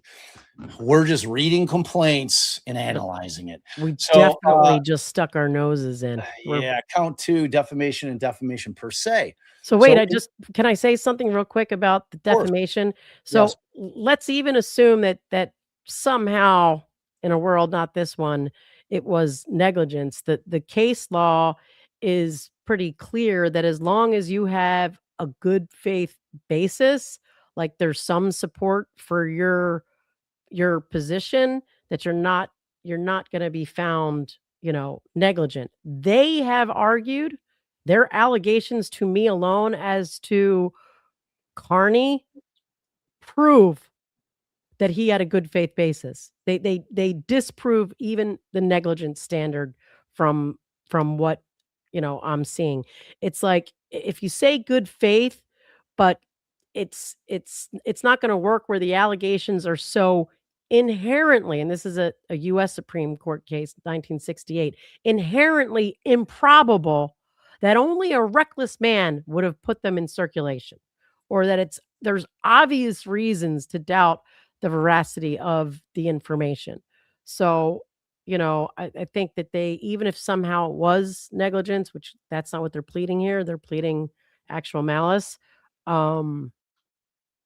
They could they'd survive. Yeah, I mean, where it gets really interesting for me when I think about the case in terms of, whether or not Aidan and Karen are going to kind of join forces on this thing is it's so ripe for conflict because of those types of things. Because in Aidan's world, in order for him to prevail, if it gets to the point where he's after like, well, look, I was hoodwinked. I was told what I was told, and I believed it. I had no reason And I not to still believe believe it. it. And I still believe it to this day. Wherein, especially if they were able to find something, and it's not going to be the shit that's in this complaint. It's not going to be the I hit him, or like Nettie saying some shit like there could be some criminal liability here. None of that shit. There's got to be something more. But if they come up with something more, then Aidan's attorney is going to be like, yo, like I think that we have to kind of split off here because I've got to do my job. And, my job is to have you avoid any kind of conflict. And the conflict is going to be, we're going to have to be saying, well, they lied to me. They like, I was repeating what I was told and they told me it was the truth. What do you want me to do about it? You know what I'm saying? So like that exists in the world as a potential possibility of something, happening in this case. And it's all yet to be determined. We'll see how it goes. And I mean, obviously the attorneys are all going to talk. They're going to flesh these issues out, because there's quite a few potential conflicts in between the two defenses, Right. For Karen and for Aidan, both, Right. All right. So Aidan's per se follows in similar suit. Yep. Again, they said that he repeatedly published false statements about them killing somebody. That puts them right there, that they're false. The plaintiffs didn't murder John O'Keefe and they did not participate in the murder. They did not engage in any cover up of his death. They did not frame Read. Kearney knew or had reason to know his statements were false because A, he received his information exclusively from Read and her legal team, who were motivated to deflect blame from Read.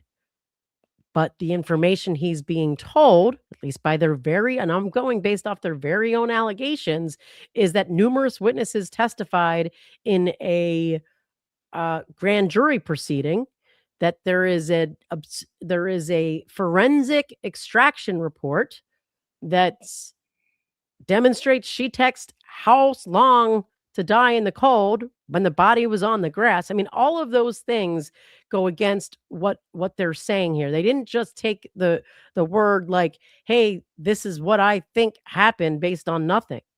I And mean, Aidan is gonna die on the hill that she Googled that shit. yeah, I mean, it's his good faith basis no matter what. They couldn't disprove it in a court of law. It's a good faith basis. I mean, it depends on who you ask. They couldn't disprove I'd it. be curious He to said, know I cannot reenact the spontaneous deletion. He could not disprove it in a court of law. That is you're talking about Whiffen, Ian Whiffen. Right. As a matter of law, it is an issue that clearly was not resolvable one way or the other and left doubt. But all he knew is which interesting, it was avoided like the plague in trial too. Yeah. It was mentioned in opening and then never really came up again. All right. So their B here, I think, is ridiculous. He made no independent journalistic effort to verify the accuracy of the murder accusation before publishing them. He literally said he's out there talking to people. And, you know, at least you got that with McLaughlin, or I mean, with Lucky. And, you know, who knows what his other sources are. He repeatedly ignored or dismissed evidence contradicting his narrative. Bullshit. Okay. He admitted that he protected Karen and lied about their relationship to conceal the source of his information. Conceal the source of some of his information. These publications were not only individually defamatory, but also part of continuous course of conduct. The statements are per se because they accused them of a crime. They were concerning each of the plaintiffs. They identified him from name. Everybody knew who he was. And then that he made these statements in an effort to increase his viewership and profit. That the publications readily identified the people again, and they were broadcast to hundreds of thousands of people. They injured their reputation. Exposed the plaintiffs to public and private hatred, contempt, ridicule, and they caused them to sustain actual and substantial damages. In light of his prior experience with similar sorts of negligence. In light of his prior experience with similar sorts of negligence, reckless and false statements, Kearney knew that his publication would cause the plaintiffs to suffer harm and potential violence. This is going directly to that case I told you about. Wait, what paragraph are you on, dude? 136. Holy shit, you're really skimming. Well, they're just laying out the elements right here. Yeah, I'm telling everybody what they say. I'm trying to follow with the kids here, and you're like skimming like a mofo. Oh, so they're using negligence here for Aidan, and they're in 136. In light of his prior experience with similar sorts of negligence, they're talking about that case that I mentioned before. So, and then that Kearney broadcast his outrageous, cruel, and malicious lies negligently, with knowledge that the statements were false, or with reckless disregard as to whether they are true or not. So yeah, they're invoking sort of both things, but they have to prove falsity here. They have to prove falsity. They don't only have to prove actual malice. I don't know what they're thinking. All right. So for aiding and abetting, their allegations are that Karen aided Aidan as described above. Karen, this count is to Karen. Right. Yes. Sorry. This count is to Karen, and substantially assisted and encouraged Aidan's conduct. That Read continuously and intentionally provided Aidan with non-public and or confidential information about her criminal case and the plaintiffs, whether directly or through an intermediary, to direct, assist, encourage Kearney. So I only heard of one thing, and that's the alleged false information about a grand jury. And the other thing was that there's a federal investigation going on. I don't know how that's confidential. I don't. They haven't established what was confidential. I don't think they've alleged it. So they don't just get to say words. This isn't just say words.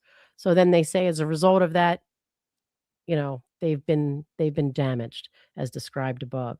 So then you have the aiding and abetting defamation for Aidan as well. So again, that he knowingly and recklessly with malice aided and abetted the foreseeable wrongful and tortious conduct of Read as described above. So they say by assisting and encouraging her. I don't know. He continuously and intentionally communicated with Read and her legal team to secretly gather, again, non-public / and or confidential information about Read's case and the plaintiffs to direct, assist, and encourage Read's tortious conduct. Nonsense. And that it's wrongful. So now we're shifting to intentional infliction of emotional distress. Now, do you want to tell them what intentional infliction of emotional distress involves? Are you saying that they're not going to lay it out in here? Oh, you're skipping count 4 entirely? No, I just did count 4. It's 3 sentences. Oh, okay. So, I mean, IIED, which is what it's typically, we use the acronym because it's a wordy cause of action, is essentially that you've done things intentionally with the express purpose of causing that person emotional distress. It's exactly what it sounds like. So, here they're saying that in engaging in her campaign of outrageous and false statements about the plaintiffs, that Read intended, that's the key for intentional, to inflict emotional distress, or knew or should have known that emotional distress was likely a likely result of her conduct. So Read's conduct was extreme and outrageous. Read's conduct was extreme and outrageous because she orchestrated a coordinated campaign to falsely accuse the plaintiffs of murder and conspiracy to frame her, knowing these accusations were false. See, everything, that's why I was saying, if they can't meet their burden on the falsity, everything's going to fall. Yeah. Well, at least the IIED, maybe the NEID survives. I don't know. So the case that I was reading about that where Aidan was a defendant, and it's Walters v. Kearney, by the way. So anyone who wants to look at it, 100 Mass App Court 1105. So that's 100 Mass App CT 1105. The court held that the plaintiff failed to prevail on a defamation claim related to blog posts. They also cannot establish a derivative claim of intentional infliction of emotional distress. The case involved allegations against Kearney for publishing blog posts and criminal allegations, so similar to this matter.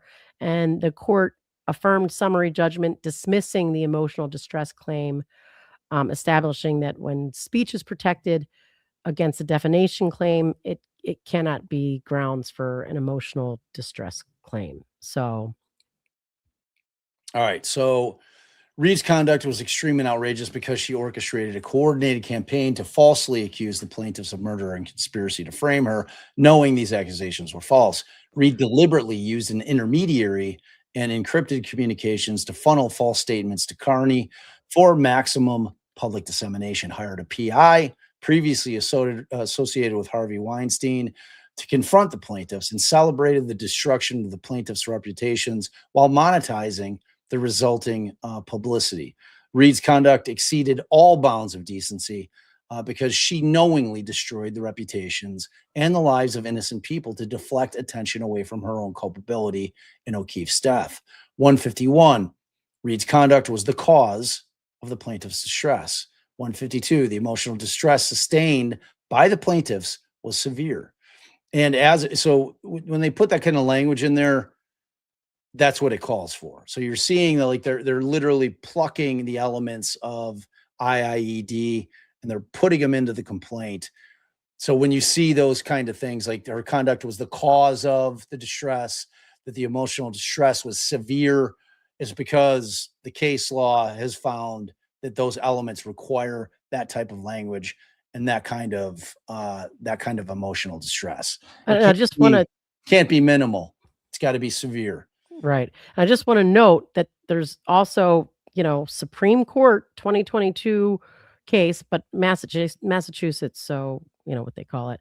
Lanier v. President and Fellows of Harvard College, where the court emphasized that First Amendment protections limit tort liability for intentional infliction of emotional distress. They specified speech on public matters. So this is a public matter, cannot be the basis for emotional distress liability, even if it's extreme and outrageous.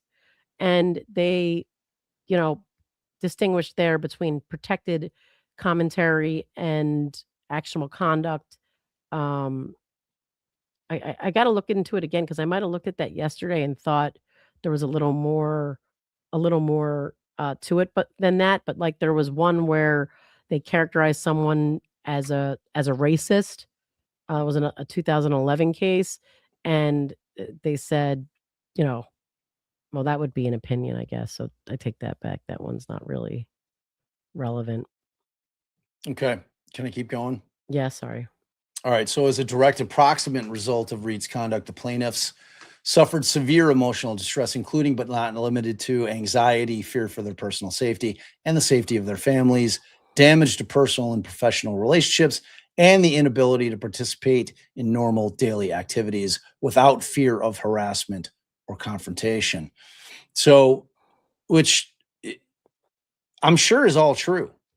I'm sure all of those things in terms of the things that they were suffering is all true. The question still remains, was it warranted? And was it done intentionally with either Karen and or Aidan knowing that there's statements that are being put out that are false? And that's where this whole case is going to lie. It's like these things are all interconnected with the defamation claim. Because like Alice and I were talking about it yesterday, I was like, if the defamation falls, this other shit's going to fall. Well, the law is clear on that in Massachusetts. Yeah. You can't have one based on defamation if defamation falls. So you just finished the one for Karen or no? No, I'm still working through it. Oh. Okay, so the defendant's conduct was so outrageous in character and so extreme in degree as to go beyond all possible bounds of decency and to be regarded as atrocious and utterly intolerable in a civilized community. The plaintiffs have suffered actual and substantial damages as a direct and proximate result of Read's conduct. All right, so for Aidan, they repeat the exact same thing. So I'm going to start at paragraph 159, where they get specific to his conduct. And they say Kearney's conduct was extreme and outrageous because he published over 545 blog posts and countless videos falsely accusing the plaintiffs of murder, stalked and confronted plaintiffs at their homes, workplace, and children's extracurricular activities, publicly released plaintiffs' personal identifying information, including social security numbers, home address, and phone number, organized mobs to gather outside of the plaintiff's home, petitioning activity, called plaintiffs derogatory names, including cop killer, pig, and horseface, left harassing voicemails for plaintiffs and their family members, encouraged his followers to harass and confront the plaintiffs. Kearney's sustained multi-year harassment campaign designed to torment the plaintiffs and profit from their misery constitutes conduct that exceeds all bounds of decency. Then they just say that they caused his conduct caused the plaintiff's distress. The emotional distress was severe, and again, the same proximate causes as we listed above, and that brings us to. Wait, don't skip 164 though, because it goes into what you were talking about with his other case. Oh, 164 adds, in light of his prior experience with similar types of negligence, false and reckless statements, defendant Kearney knew that publication would cause the plaintiffs to suffer harassment and potential violence. It's like some 404B shit. Right, right. And then for aiding and abetting, it's just the same thing. It's saying that they leaned on it, they helped each other, and that there's account for each of them with that. It's 2 sentences because of that. Then you have negligent infliction of emotional distress to both of them. They both just repeat the allegations that were there before, and add, because it's negligence, they say that that the outrageous, cruel, and malicious lies created an unreasonable risk of causing emotional distress, that it was foreseeable. So that's things in the law that means that you could have anticipated that. And that it was severe enough to have resulted in illness. So this is what I meant as to you need a physical manifestation. It's for negligent infliction of emotional distress as opposed to intentional. So that's why you're seeing these additional allegations here. Severe enough that it resulted in illness or bodily harm, including not limited to anxiety, depression, sleep disturbances, and other physical manifestations of severe psychological trauma. And then they say the exact same thing as to Aidan, and then you get into aiding and abetting negligent infliction. Again, the same stuff that they, she gave him the confidential information. Wait, what count are you on? Are you on 11. Oh, what the what? Boy, she's really skimming. Well, they're repeating I'm giving them every single element. I'm just not repeat. It's you know how complaints go when you get to this level. So, they said that she was reckless and negligent with legal malice. She aided and abetted. So that's it. They're saying the same thing, but they aided and abetted each other.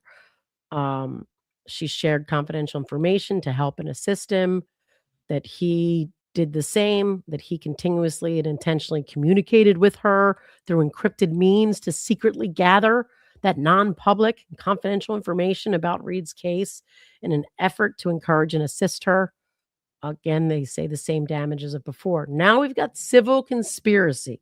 So this involves a whole different level of causes of action or elements than the other ones. So go ahead, babe. All right. So the defendants acting. So this is as to both Aidan and Karen. So the defendants acting in concert with each other conspired by concerted action to pursue a campaign of defamation, harassment, abuse, and intimidation, resulting in severe emotional distress on the plaintiffs, which included numerous unlawful acts or lawful acts by unlawful means, as described above. Okay, so that's an element. So for civil conspiracy, you have to either the underlying way that they're accomplishing it is through unlawful means.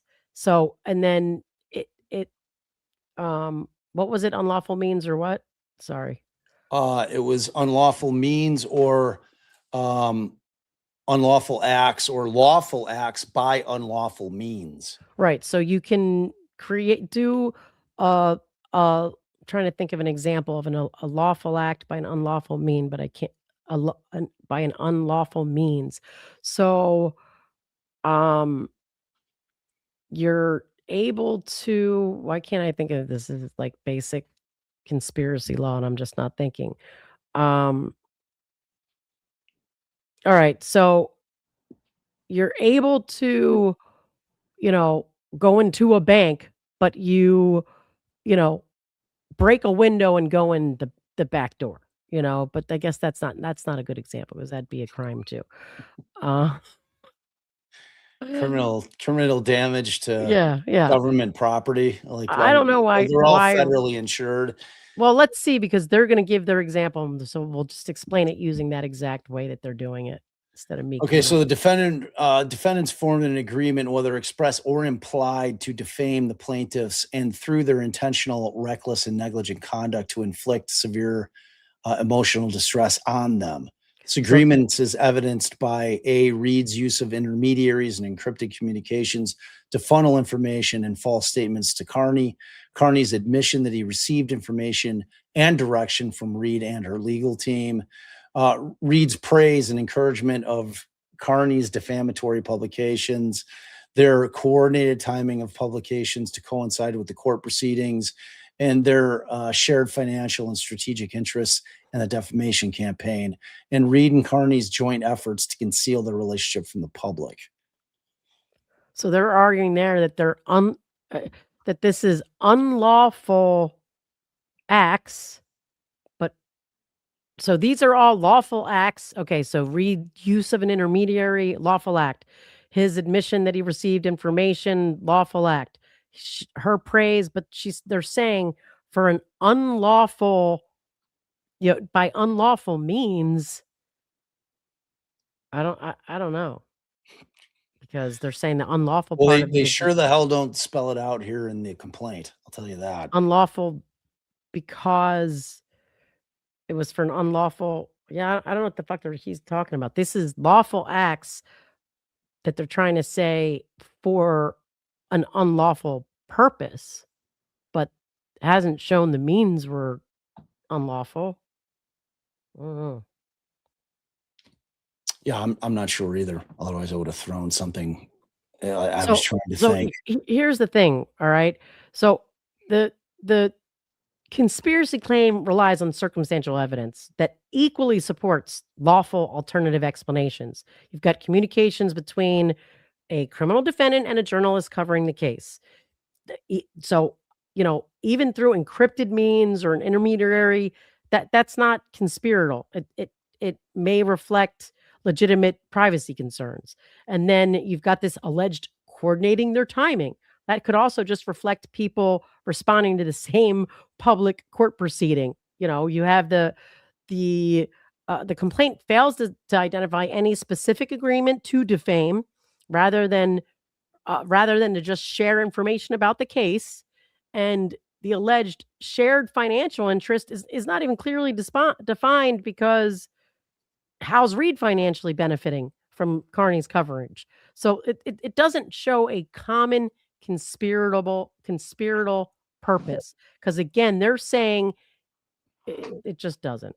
I mean, like, they might argue that them meeting with, like, whoever that was, the whatever news agency, or if they're able to show that all of them, or Karen and Aidan, both signed a contract for a documentary, that might be a situation wherein, their financial gains were joined, that they both benefited from the conspiracy, by way of creating this alternate story, this alternate theory.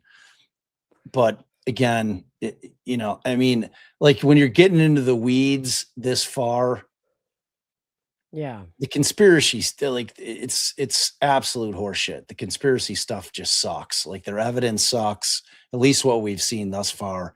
It's like, this isn't where this complaint is living. This complaint lives in the, when you get down to counts 13, 14, that's where you're throwing the shit against the wall to see if it sticks, type shit. Like, you're not putting your most powerful claims and counts at the end of a complaint. You're putting them at the beginning. All their shit is shit, in my opinion. So. It's not. When you get a complaint and you look at it, you get a vibe of whether or not you should be shaking in your boots, depending on what they're pleading in that complaint. And I mean, we're just about to the end of it. I ain't seeing it. Now, that's not to say that they may not make it. They may make it through a motion to dismiss. They may make it past a motion for summary judgment. They may make it beyond an anti-slap, in which case you should be shaking in your boots, because at that point, your financial well-being is being left in the hands of a jury. And there's one unequivocal truth about juries: you just never know what they're going to do. You just don't. So, everything that precedes trial is going to determine whether or not this thing has more teeth than I think it does, and more teeth than Ali thinks it does. And it's true, because I'm of the mindset, and I firmly believe that the evidence, in terms of the physical and forensic evidence that was gathered and presented in this case, that I do not believe John O'Keefe was struck by a motor vehicle in any fashion, whether it be clipped because those arm injuries, I can't explain them. You know, I mean, obviously I'm well aware of the Chloe concept. I have a different thought on what may have happened here. And I've talked about it for years, and some people like to give me shit about it, and I don't fucking care. I really don't, because none of you were in that house that night. None of you were in Karen's vehicle that night. So, you know, spare me the shit that you know, because you don't. So, you know, and as defense attorneys, I mean, that's where we live. We're always trying to come up with alternative theories of what may have happened. And to me,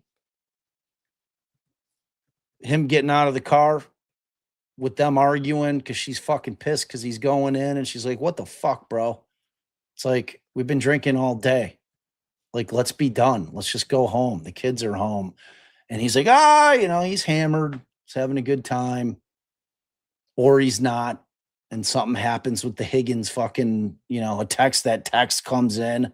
So he sees it. He's on fucking fire. He's running in it. Who knows? But, you know, in the world where they're arguing and she's like yelling at him as he gets out, and she's fucking pissed, and he's standing back there and he's still got his drink, and he's, you know, tied one on. So he's doing this shit. And, you know, and she guns it backwards, not to hit him, and doesn't hit him, but she's tuned, you know, she's fucking pissed, and she's going to turn around and go the opposite direction because it's quicker, you know, and like, he's pissed. So he whips his glass. I mean, to me, when Arca came on with the potato cannon, those guys thought the exact same shit was possible, that John whipped his glass at the back of her truck and happened to hit her taillight. You know, and my thing is when he did that with a full force throw, he's shit-faced, the ground is slippery, his legs kicked out from under him, and he smashes the hell out of his head. Now, their doctor said he would have been incapacitated. And I'm talking about the States guy. I forget what his name was. I don't think that that's necessarily true. You know, we saw the damage to the back of his head.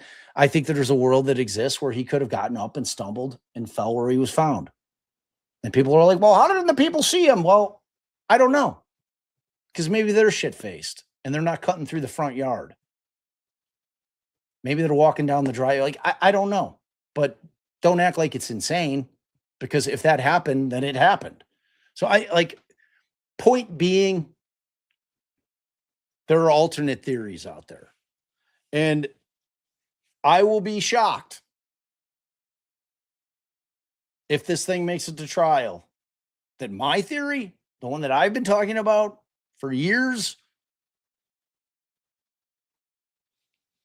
and in conjunction with this case, it doesn't change anything, because it still means if John were to have died at the hands of no one other than the fact that he threw the glass and he did it with such force that it caused him to slip both feet in the air, and he cracks his head on the pavement and stumbles and dies in the yard because nobody's aware that that happened, that doesn't change anything about what Karen and Aidan believed, which is that something happened in that house. So I don't know. This case is going to be one of those cases, and I've seen DB in the chat. He's 100% right. He is 100% right. Those people in that house are never getting charged, for the same reason that they could not convict Karen Read. And it's because it was an awful investigation and they don't have any evidence. They don't have the type of evidence to haul these people into court and convict them. They just don't. You're going to get the same result that Karen got. You know, I mean, that's just facts, man. It's like, I know that people are fucking all about the conspiracy that John died in there, and maybe it happened. I don't know. But one thing I'm never going to do is pretend like I know, because I don't. And I take real exception to people that are so adamant that they know when they don't fucking know. It's that simple. If it happened in the house, the only people that know are those people. Those are the only people that know, which would include people that were in there, that weren't the people that are always being named. You know, there were additional witnesses in there. It's a crazy case. It's a crazy case that ultimately, I mean, in all honesty, for John O'Keefe, in terms of justice for him, I'm honestly hoping that it was just some fucking insane accident that happened all the time. Like, people acting like shit like that doesn't happen all the time are insane. It's like, don't be so invested in a theory, because that's all it is, that you forego thinking about the possibility that something else could have happened. And I'm telling you, the potato cannon with ARCA, they were all about that potential theory. There's no other reason for them to make a potato cannon where they're shooting cocktail glasses out of it. It's supposed to mimic John throwing the glass. Yeah. Obviously. You know, so and I wanted to circle back to the unlawful means. So they're saying all of those lawful acts, talking to each other, sharing information, were for an unlawful purpose, i.e., this conspiracy to defame that they can't even prove. So I don't know.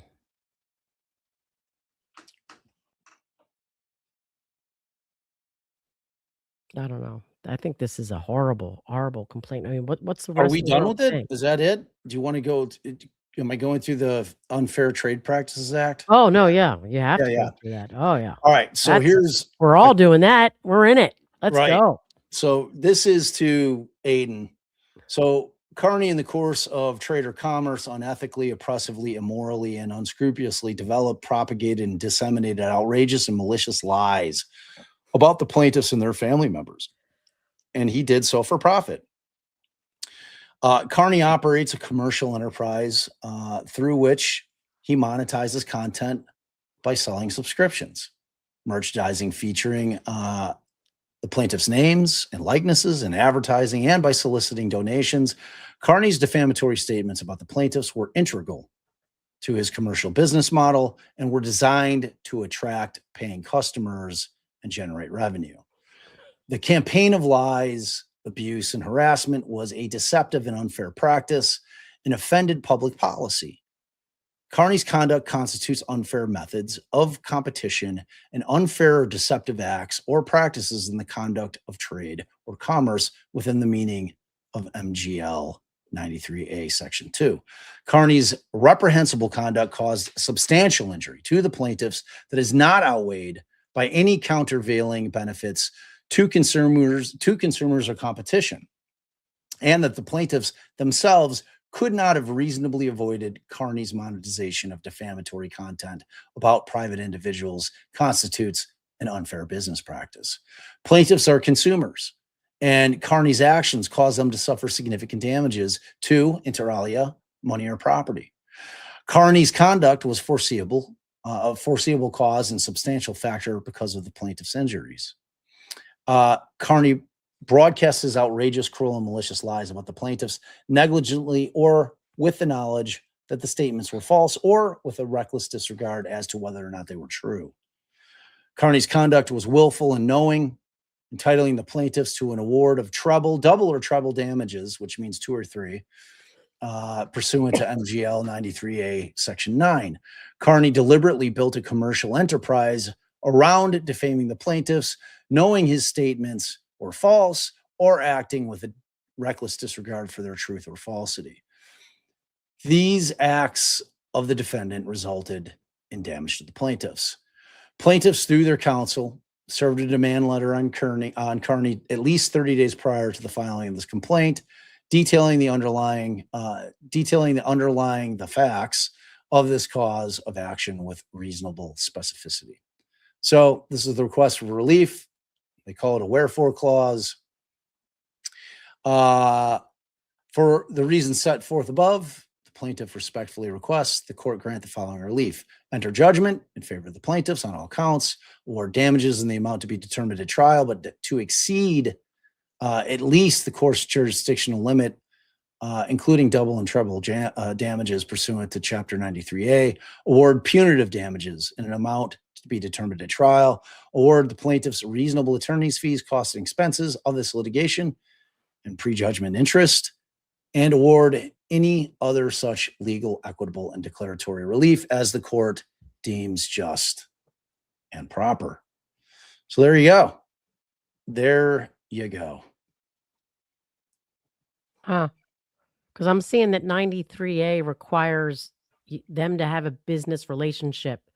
Like there's no, the plaintiff and the defendant don't have an underlying transaction. Well, but Karen wasn't in that last count. No, I mean the plaintiffs and the defendant, they're not engaging in business with each other. Oh, yeah. I see what you're saying. So you're saying, well, I mean, that's the last count for a reason. You know what I mean? It's like, that's just it. That's just it, you know? So, I mean, we'll see. It's early on, you know? It's going to be really interesting to see if it survives anti-slap. It's going to be interesting to see what Aidan decides to do with the anti-slap. What makes you think in what world would somebody not want to? That's proving right there that everything you just said is bullshit. Everything you just said is bullshit. So why not do it? I don't get it. If he wins anti-slap, it's not easy. It's not easy. And it saves them the money on the back end. But however, you asked, but right. I'm going to give you a counter argument. Okay, go ahead. In his world, under his business model, it's more beneficial financially for him for this thing to go all the way to trial. It's simple. That's not rocket science. It's a crazy risk. I mean, but he's a crazy fucking dude. I mean, it's a crazy risk, but I mean, you got to look at it through Aidan's eyes, and you can see, and they can conduct more discovery. And oh my God, all the depositions. Oh my God, like, dude, like, you kidding me? Like, there is a legitimate, in his mind, there is a legitimate chance this could uncover the truth. Yes, they could catch him, and he can make a bunch of money while getting there. Like, you can't disregard that. No, he's a businessman. This is a business for him. Like, you know, this isn't all done out of the kindness of Aidan's heart. They're, you know, and I'm not sweating him on it. You know, I mean, dude works hard. He's out there in these streets. It's like I said, he's the boxer analogy. And, you know, the folks that are donoing all the time, they love watching him either get punched in the face or they love watching him punch somebody in the face. Simple. It's a simple concept. And like, his business model is such that the fucking people that detest him and that take to Twitter flame throwing him, they all drive people back to his content.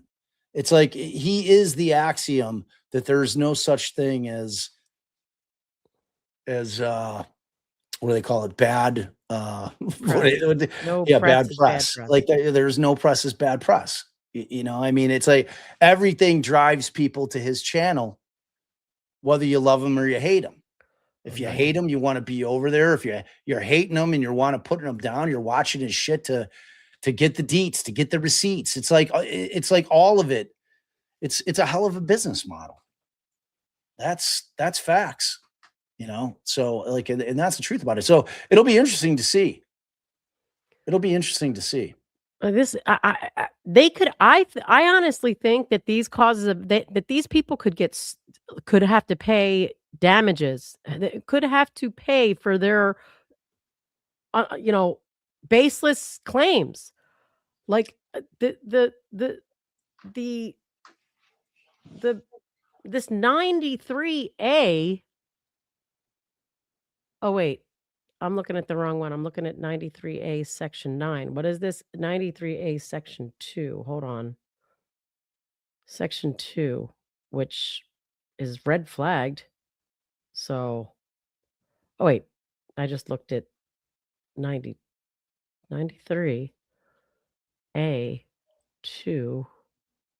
All right, so I'm gonna wrap this portion of it up. Do you have any predictions? Do you want to make a prediction? Do you like what do you think's gonna happen I with it? think that all this shit's bullshit and that possibly the plaintiffs are going to have to pay for filing baseless claims.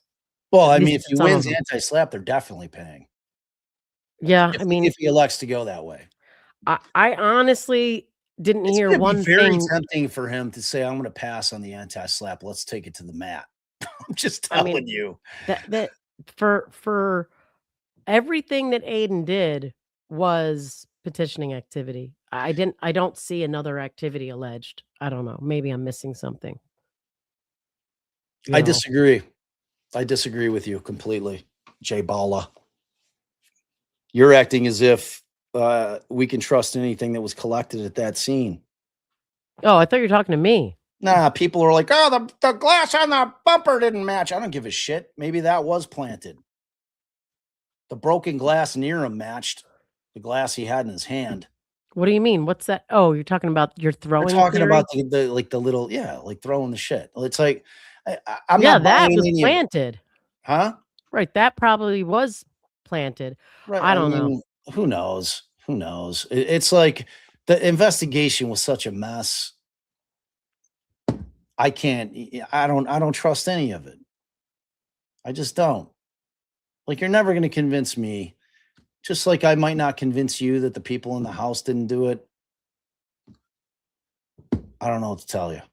I mean, the unfair business practices has to be people that are involved in a thing together. I don't understand. They're in a transaction together. Uh, I don't know. They're saying that it sounds like what they're trying to say is they're amongst the class of people, the massive public, that he's scheming with his scam of send me money and I'm gonna read your name out loud and read your comment out loud. I don't know because otherwise they're not in a they're not in a business relationship. So I don't I don't get it. I don't get it.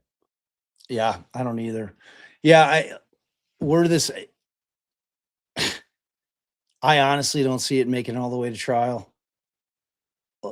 I honestly think that if this thing like makes it through litigation, that except for Aiden, Aiden's always he's the wild card in the situation. He's the X factor. You know what I'm saying? It's like I said, if he's going to pass on the anti-slap motion and say, you know what, let's go for it. You know, he's made the decision that financially speaking, it's a better business decision for him to go all the way. You know, I mean, the bottom line is that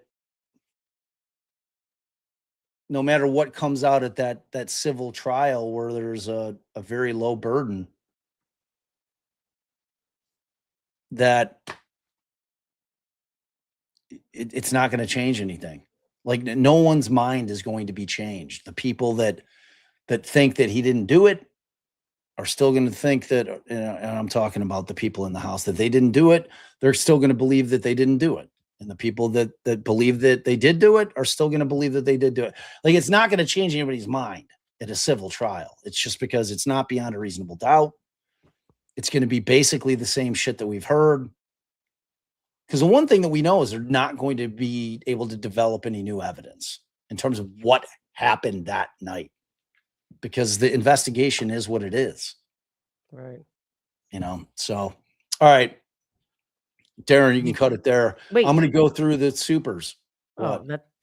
that's I thought you were like ending and I was like, did you read the supers? No. Yeah, you got to get to our unfair business practice. Yes, I do have to do that. I do have to We do got to that. go eat. I'm starving, dude.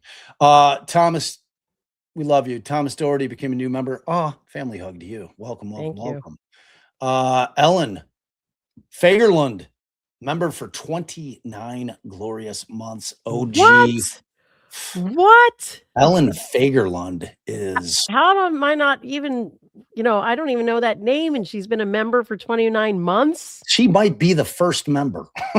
like that is right around when we started doing this shit. Wow. Thank you for your constant support, Ellen, and welcome today. Yes. Lady Jane, family hug. Welcome to the family. We love having you. See you again in 29 months. Sackett, sad to have missed the first opening dress rehearsal. Yeah, I mean, it was a real banger. A real banger. That 15 minutes was just fire. And you'll never know. You'll never know. Thank you, Jen. Appreciate that. Mermaid Mary RN. Hi, Allie and Bob. I live 5 minutes from Higgins and Sandwich. Barnstable. I crushed it. Barnstable. Yeah. Barnstable. Yeah. I crushed it in the cold open. I just crushed it. Barnstable. Yeah. One word. Sounds like Barnstumble, but without the M. Thank you. Thank you so much for my pronunciation lesson. I appreciate it. Mermaid, Wildcats 28, $2. Thank you. Can you go through what elements you need to prove? We did. Yes. Hopefully that was educational. Ain't So Plain Jane, new member. Family hug to you. Hi. Old Line Red. Seen her around. Yeah, I mean, people sometimes you didn't fall click off. It. You didn't click it. Oh, what? Oh, Old Line Red. Welcome. Remember? Family hug to you guys, both of you. And thank you. KLB, we appreciate you. Okay, I'll bite. Let's keep it going. Thank you. Dr. Russell's Gasp, $5. Solid. You guys are the best. No, Dr. Russell's Gasp, you're the best. We appreciate you. And Piccolo, we love you. Let's meet the goal, friends. What did you promise the people? Just undying love and support and shout outs. Oh, okay. I mean, I told you I went to Aidan's School of Grifting last night and I took the first course. All he does is read their shit. He doesn't promise shit. No stickers, no wheel I don't think he has spins. goals though either. He does no. He doesn't. Well, I think he's still demonetized on YouTube, so he uses his turtle chat. It's like he found workarounds. If there's a will, there's a way.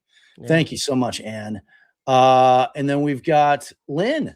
Totally off topic. I just love how Bob is always calling Allie babe. Y'all are so seriously so cute. Love the trials you cover. Thank you for all you do. Well, thank you so much. Thank you. We appreciate that. I love my wife. I like to show her great love at all times. Amanda, the 119, $5. Petitioning activity. 100%.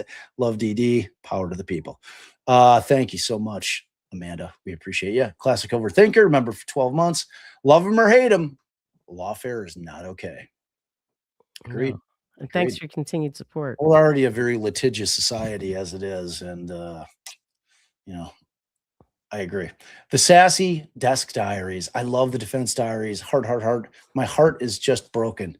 She be hating on Turtleboy, so she can't sit there. She can't do it. She just can't even hear the mention of his name because it makes her skin crawl. So, and he affects some people that way. This is true. He's got that effect on certain people. And we appreciate you so much, Sassy. Even if you're gone, just know we appreciate you. Janelle. But Janelle, I thought you read this one. Yeah, read it. So this is a defamation suit. How is it okay for them to say that Karen did it? That's defamation, isn't it? I was saying that all yesterday. I'm like, do they not see that they're doing the exact same thing? But this is their protected petitioning activity. So, but you can abuse your petitioning activity, and we'll see if they did. Yeah. I mean, because theoretically, they're meaning file a countersuit, right? Plaintiffs, by filing this cause of action, that is their petitioning activity. Yeah. KBL or KLB rather, XX, new member. Family home. Hey, welcome. Welcome. Thank you. She's been in and out too. Bailey, member for 7 months. No matter the case, I'm here for the Alley rants. Me too. Thanks, Bailey. Thanks for continued support. We love you. JPJH, do the McAlberts not realize murder has no statute of limitations in any state?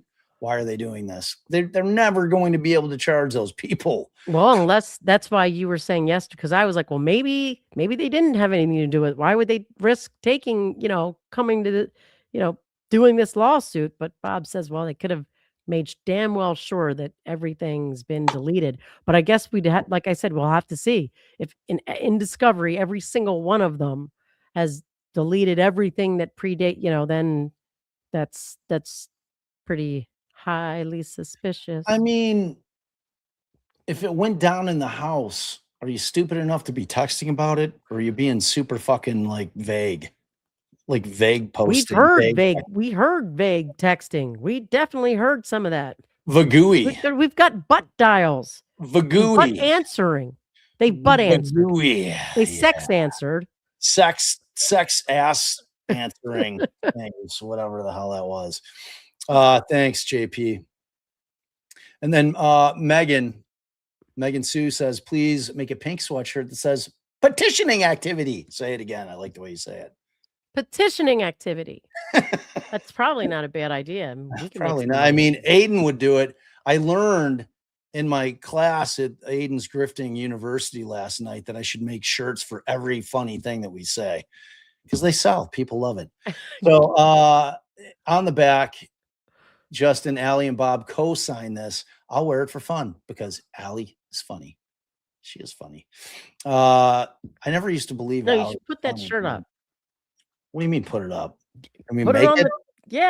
Put it on the thing. A pink all right, sweatshirt. baby. I'll put the kerfuckle up there too. But we make no money off of them. Maybe we have to wait until we actually can make some money off of them. I know. Like, that was the one thing I didn't learn at Aidan's University of Grifting, like where he gets his shit printed so that he's not like his bonfire. He had no problem knowing it was going to go to masses. True. Yeah, but still, right. Exactly. That's the whole thing. Music to my soul. But thank you so much, Megan, too. We appreciate it. Music to my soul. I need a ringtone that says, that is Ali saying petitioning activity. Every time I get a text. Yes, indeed. Lindsay, and thank you so much, music. Lindsay Bay, member for 21 months. This case matters, just like Afroman did. Indeed. Yeah, and thanks for your continued support. OG as well. That's why we're covering it. There's a reason I didn't cover the Meredith O'Neill and the Aidan thing because that was entertaining as shit, though. Like Tressler, Judge Tressler was the only thing that almost drew me in. Well, that was entertaining as shit. He was. I still fell asleep again. I think I watched and loved it. Like for the judge. The rest of it was a fucking hot garbage. Like the cases were hot garbage. The judge was fantastic. That is like the old. Had me questioning both lawyers at certain times. Tell you, you hit a cop, you're going in. He's that guy, fucking Southie judge, man. Guy was awesome. History and homicide. Bob needs to grift harder. I agree. I do not grift hard enough. I thought it said Bob needs a grift handler, and I was like, oh yeah. I do. I do need a grift handler. I'll take a grift handler. JP came back with another 5. Like it or not, Higgins and Brian Albert are public figures being members of a government agency. Jen and Colin are private figures. I kind of think that we might be because the argument is they're using either one, they're former, because one's former, right? Or are they both active? I think Albert retired. Okay, so like his former official status to get the police to cover up a crime. And with Higgins, I think that would really roll him into a public figure because the argument is not just he did this, but also he used his public office to cover it up and to extract only parts of his conversations. And like you said, went back to the police department and did shit. Yeah. I think there could be an argument for both, but just reading the law while we were on this, I realized that Massachusetts has a much stricter consideration of what's public and what's private, and how specifically their official status is it implicated by it. So, but I agree. Yeah, I mean that's gonna be one of the bigger battles, if not the biggest battle. So thank you for that once again, JP. Chicago Marie, keep the grift going. Thanks. Power to the grift. Thank you so Chicago much. Marie. NOLA.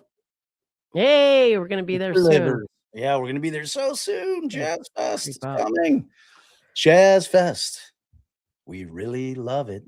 So much fun. Bob, the thank you king for of jingles. Thank you both for covering this. Way less drama. Yeah, way less drama. This is like an actual suit. And I mean, we'd been hearing about it. So I was anxious no. to read it. Sorry, I'm now reading like a comment. I just did the research.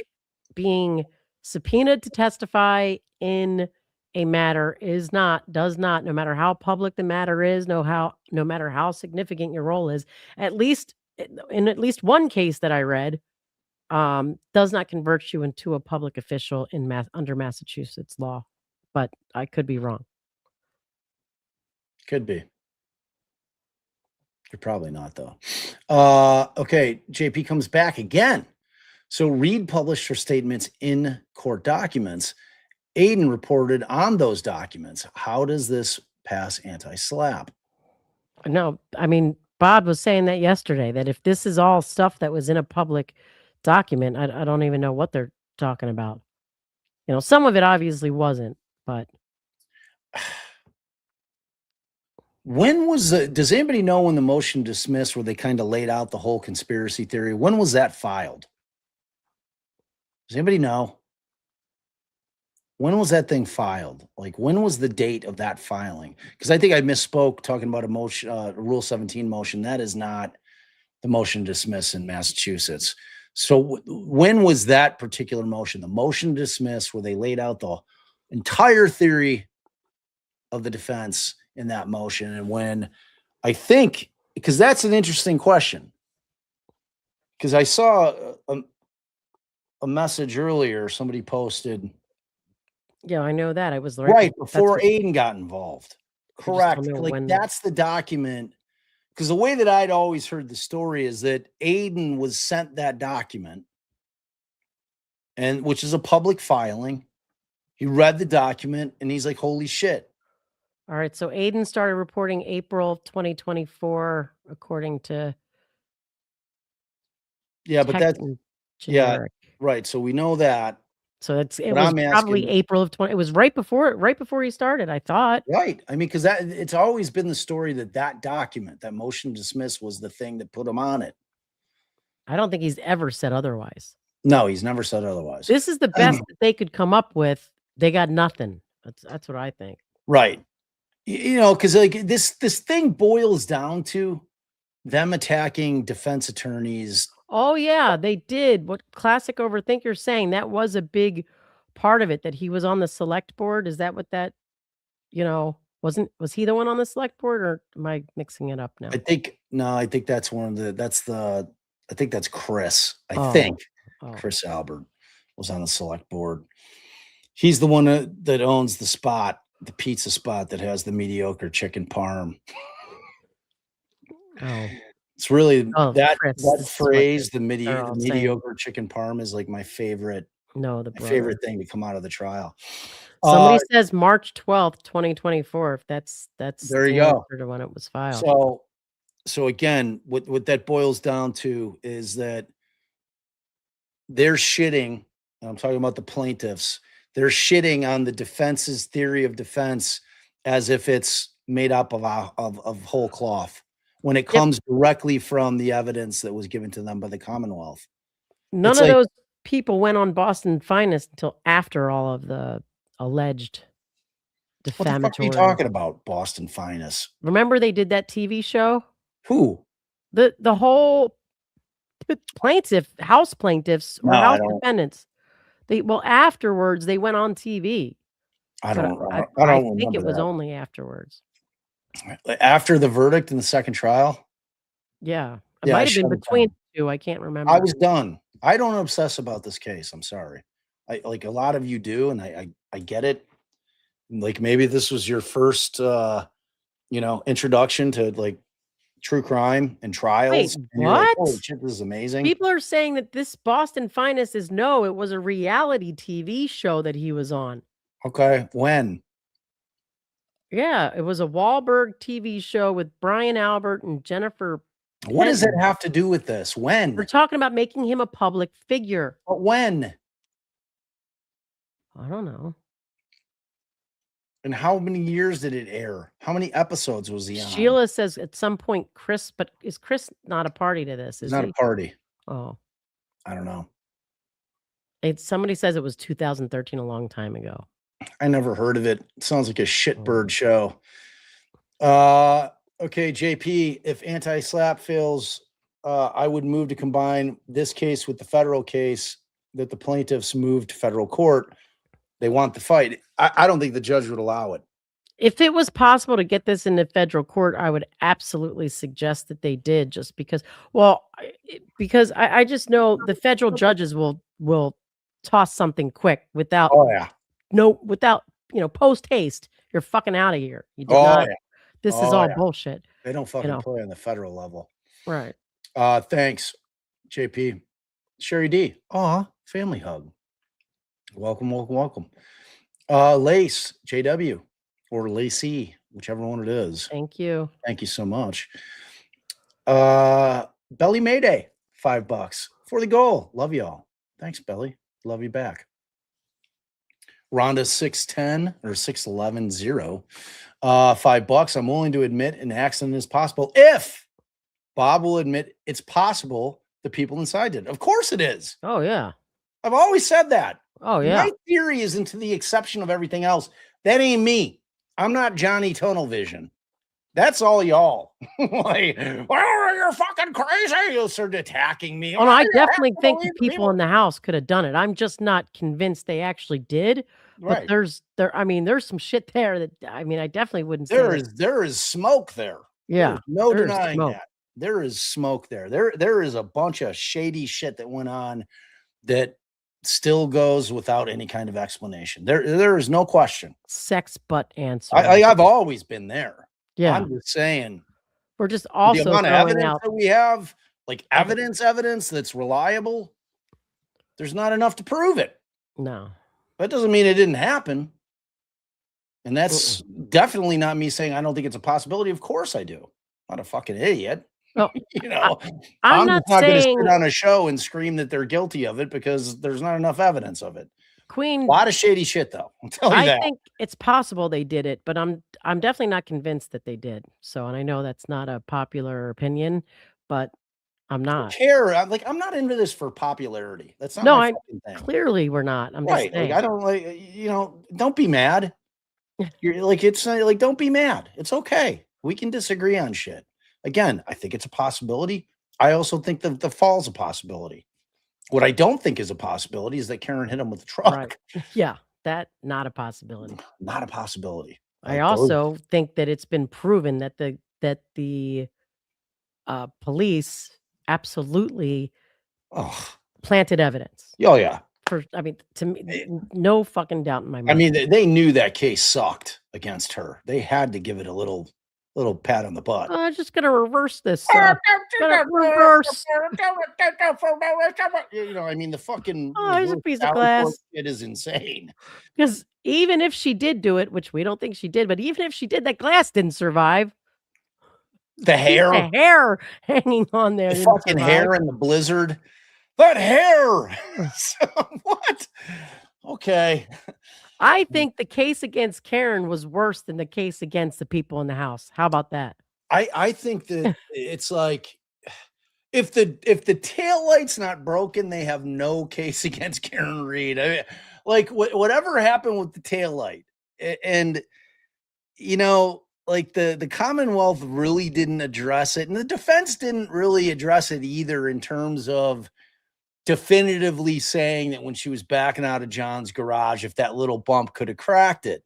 Now, if John had thrown the glass against the fucking thing and that little bump happens and there's contact. Yeah, everyone's talking about this loss of blood. I don't know about that. What is this? He was missing all they're saying blood? There's no blood out there. Yeah, but was he missing? So he lost 3 liters of blood. Yeah, he was down a lot of blood. So I mean, when you crack your head open, you're bleeding like a stuck pig. That's okay. facts. I mean, That's I don't true. even think I knew that. How did that get mentioned during the trial?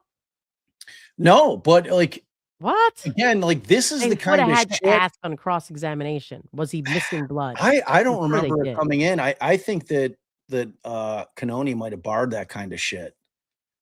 Because it was like, I mean, for the purposes of the third party culprit not coming in at the second trial, like why are they even getting into that? Because they're not pointing the finger at the House defendants in trial too. You know what I mean? But yeah, Brooklyn answers the blood question. it's was a in the lot Solo like cups. it's a lot like where did all Abby's blood go? A lot like that. Your little miss says it was mentioned in the first trial In the minimally. first trial, I'm talking about the second trial when they didn't bring up but here's the thing. It was mentioned in the first trial. Everything that was put into evidence at the first trial is fair game to come in at the second trial.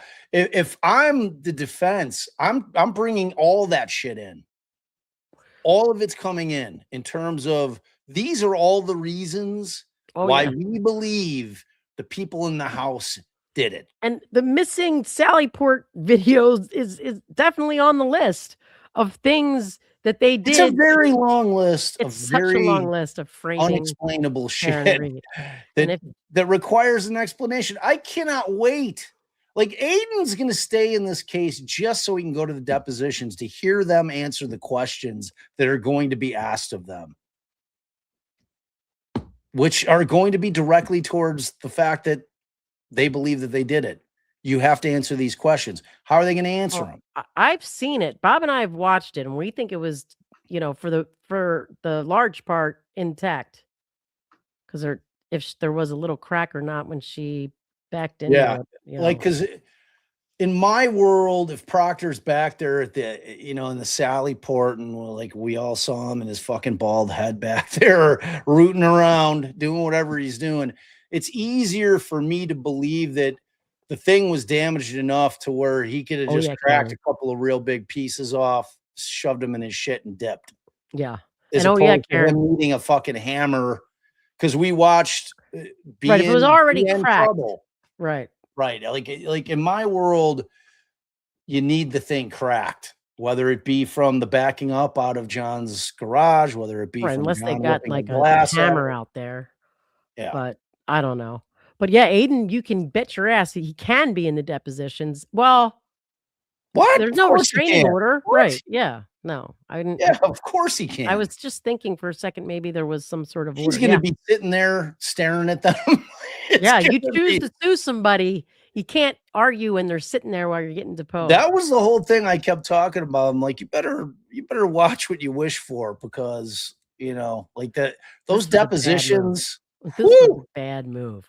Man. You want to be asked all those questions while he's sitting there with a shit-eating grin on his face? Man, oh man. We should do it would be cool if we could do like a media request if we could live stream the deps. It's highly suspicious. Those deps would be the most watched things of all time. Like those deps would be I would be like, it would be like me watching Jordan. Like, it was like appointment television. I was like, I would not miss those deps if they were somehow streamed, which is not going to happen. So just everybody breathe, take a breath. That's not going to happen. Oh yes, Cindy, either the police, because one of the officers also had access to it. So when I went to Aidan's school of grifting, the first thing is he never puts up comments for people that didn't pay. So that was my rule when we started this. I know. Remember that? I know it was very hardcore. I was like, I don't want to, not allow people to be heard just because they're tight on cash. You know what I mean? It's like, it's shitty. People are going to start thinking there really was some school that Aidan put out. Sorry, how much was the tuition? I had to pay tuition, of course. All right, where were we? Did we get through it all? I'm still going. You keep popping up comments. I'm not. So Wanda, oh yeah, okay. I did answer that. Blessed Texas, Lolly, love y'all. Thanks for your input on this. Love you back, Blessed, and appreciate the dono. Pandora's lawsuit. No frostbite. No way he was outside. 5.5 Wait, you have to hours. click on it. Oh, sorry. Agreed. I agree to that as well. That is a bad fact for the plaintiffs. The I missing blood, bad fact for the plaintiffs. The no frostbite. No frostbite, really bad fact for the plaintiffs. I know these are all reasons that like it. But like my whole thing is that like I started to come to the conclusion that John never really made it into the house, that it all went down into the garage. Because that made more sense to me. Like, because my whole thing, I had a theory that you went in and they came right. They were like, "Oh, let's go out," and they went out the. See, because like when the Higgins testimony came out about the text messages, and the ring cam, where she. Oh, it's the other thing. Didn't the ring camera disappear? The ring camera disappeared for the house for Fairview. I'm talking about but at Fairview, is that not true? That the ring camera? No, there was no ring camera, but a neighbor, I think across the street, had some ring camera shit that somehow, like all the ring cameras that might have been in that neighborhood, somehow never got collected. We watched that ring camera. If she had hit him with that car, you would have heard it on the ring camera. Would have seen something. Oh yeah. All right. Before I was so rudely interrupted, I was talking about the ring camera footage of the little peck, the kiss outside when Higgins came over to the spot. Right. And then we hear about the text messages, and we hear about the sup. I'm like, I'm like, she had her fucking phone plugged in her fucking highfalutin Lexus. That fucking text message pops up on the screen, and or just a notification that a text from Brian Higgins pops up, and he's like, the fuck?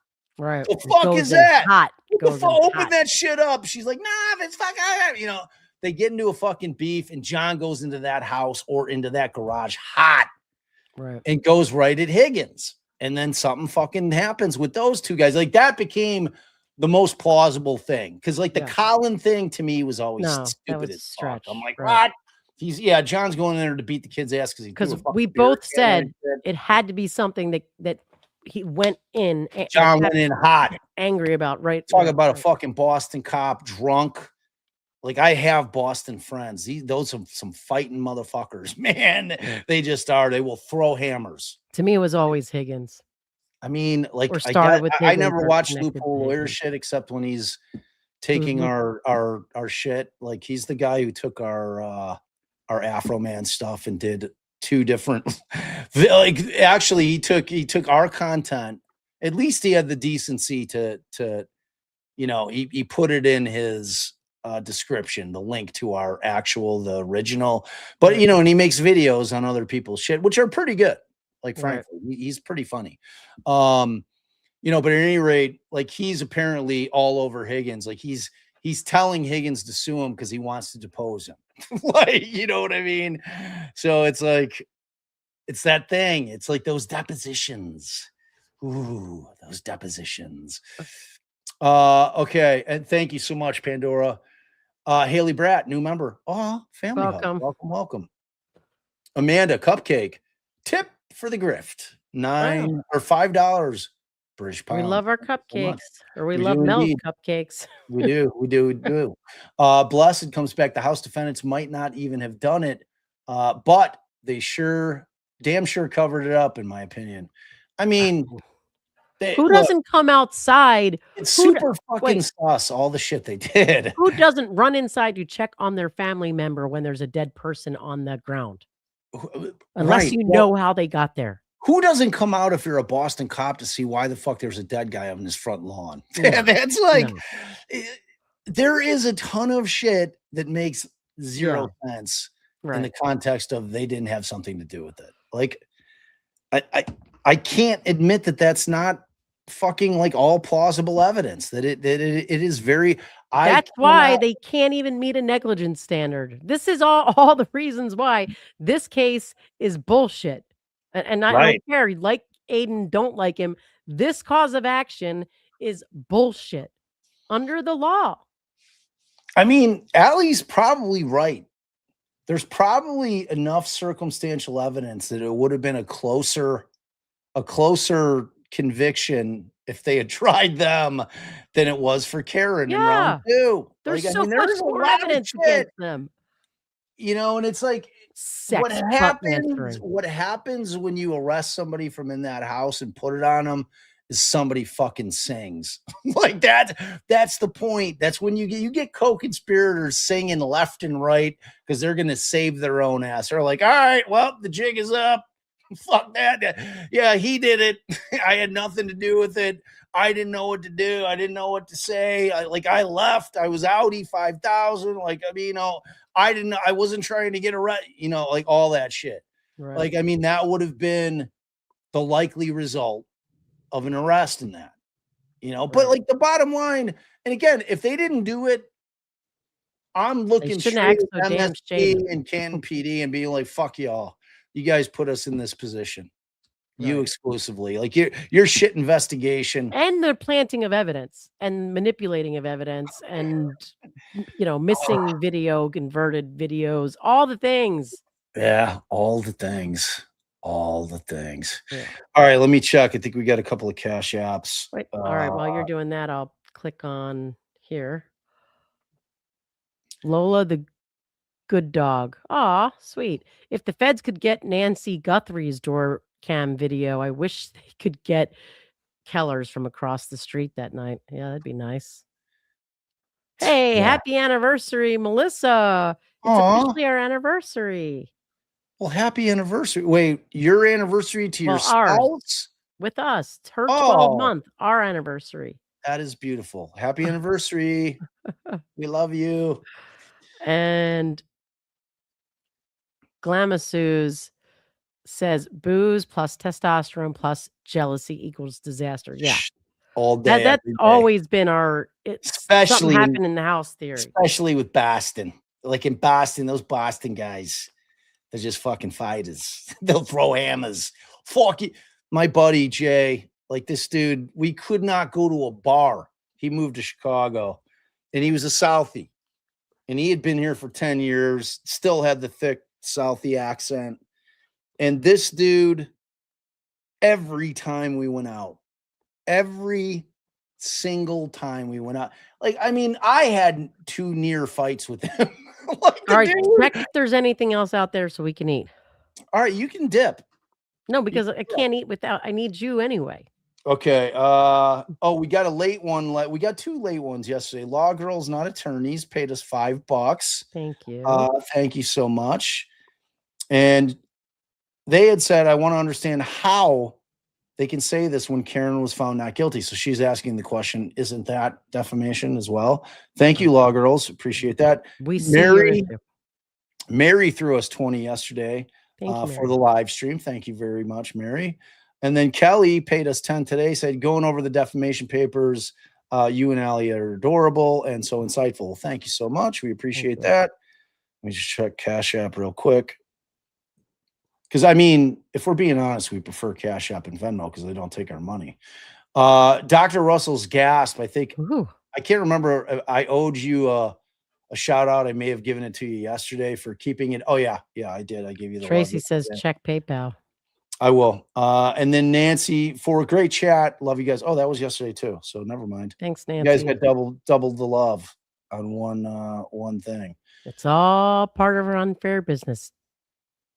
Oh, and then we did get an Apple Pay yesterday too. And we got a little love on PayPal. And let me see. And it was from Lynn. Keep fighting a good fight, Bob and Allie. Let me see if there's more. Thank you, Lindsay Bay. Thank you so much, Lindsay Bay. We appreciate it. And let me just get that one $5. I can't remember where it's at. It's somewhere. I don't know, baby. I don't know where it be. I don't know where it be. It could be anywhere. It was a $5, and I want to know. Because I like to give everybody the love when they give us the love. I'll find it. I can't find it right now, but I'll find it. Yeah, how did somebody Apple Pay you? They have your I don't know. phone number? I guess. I don't know. They gave us the love, Apple Pay, which, I'm cool with it. Or you might be able to use the email to Apple Pay. I think you can, maybe. But I don't think, let's see. Because Music to My Soul says, wait, how do we Apple Pay y'all? Yeah, I don't know, man. Like, I don't even know how the hell they get to it. It's like I'm so goofy. And old. All right, well. Oh, wait. Oh, he found it. I found it. It was 5. And it was on the 16th. It was the day that they're probably not even in here. It was thank you for all you and Ali do. So we appreciate it. You still didn't say who they were. There's no name. Oh. No name. Well, and I'm definitely not doxing the phone number. No. So all right. That is it. You beautiful, beautiful humans. Hey, please tell your friends, tell your neighbors about the channel. Let them know what's up. Tell them they get some pretty good content over here. Please remember, on your way out, if you'd be kind enough to like, share, subscribe, all the YouTube shit. It's free. It really helps the channel grow. If you really love us, become a member. We love our members so very much. And Allison, my love, if we don't do a members only, I don't know what I'm going to do. We are so shitty. We're horrible hosts because we don't like the members only are the thing. We're like just shitting the bed on that. So we apologize to all our members. And I keep promising we're going to up the game, then we never up the game. So, I mean, you got to do the call thing again. That was always easy and people liked it. I mean, there's all kinds of shit we can do. Like we could just get on there and shit talk. I could steal like nerdy addicts trivia thing. I sat in there the other night. It was blast. It was fun. We could all kinds of trivia. There's all kinds of shit we could do. There's many ideas in Naked City. All right, y'all. Mods, we love you so much. Thank you for working on the weekends. You guys are the best in the business. You help us just keep the best chat in the land right here. No one even compares. You guys are all the best. And if you're in here, you know that's true. Because, like, it's like it's slow enough to where everybody can comment. We see most of it. It's a beautiful thing, and it's a safe space. You can have whatever opinion you want, and no one's judging you over here because, everything lives in the grays in reality. Nothing's black and white. If you don't know that, pull your head out of your ass. All right, and to you, beautiful, beautiful people that are here day in, day out, new or old, we adore you so very much. Thank you, thank you, thank you. Because without you, I would literally just be an old man sitting around talking to his wife.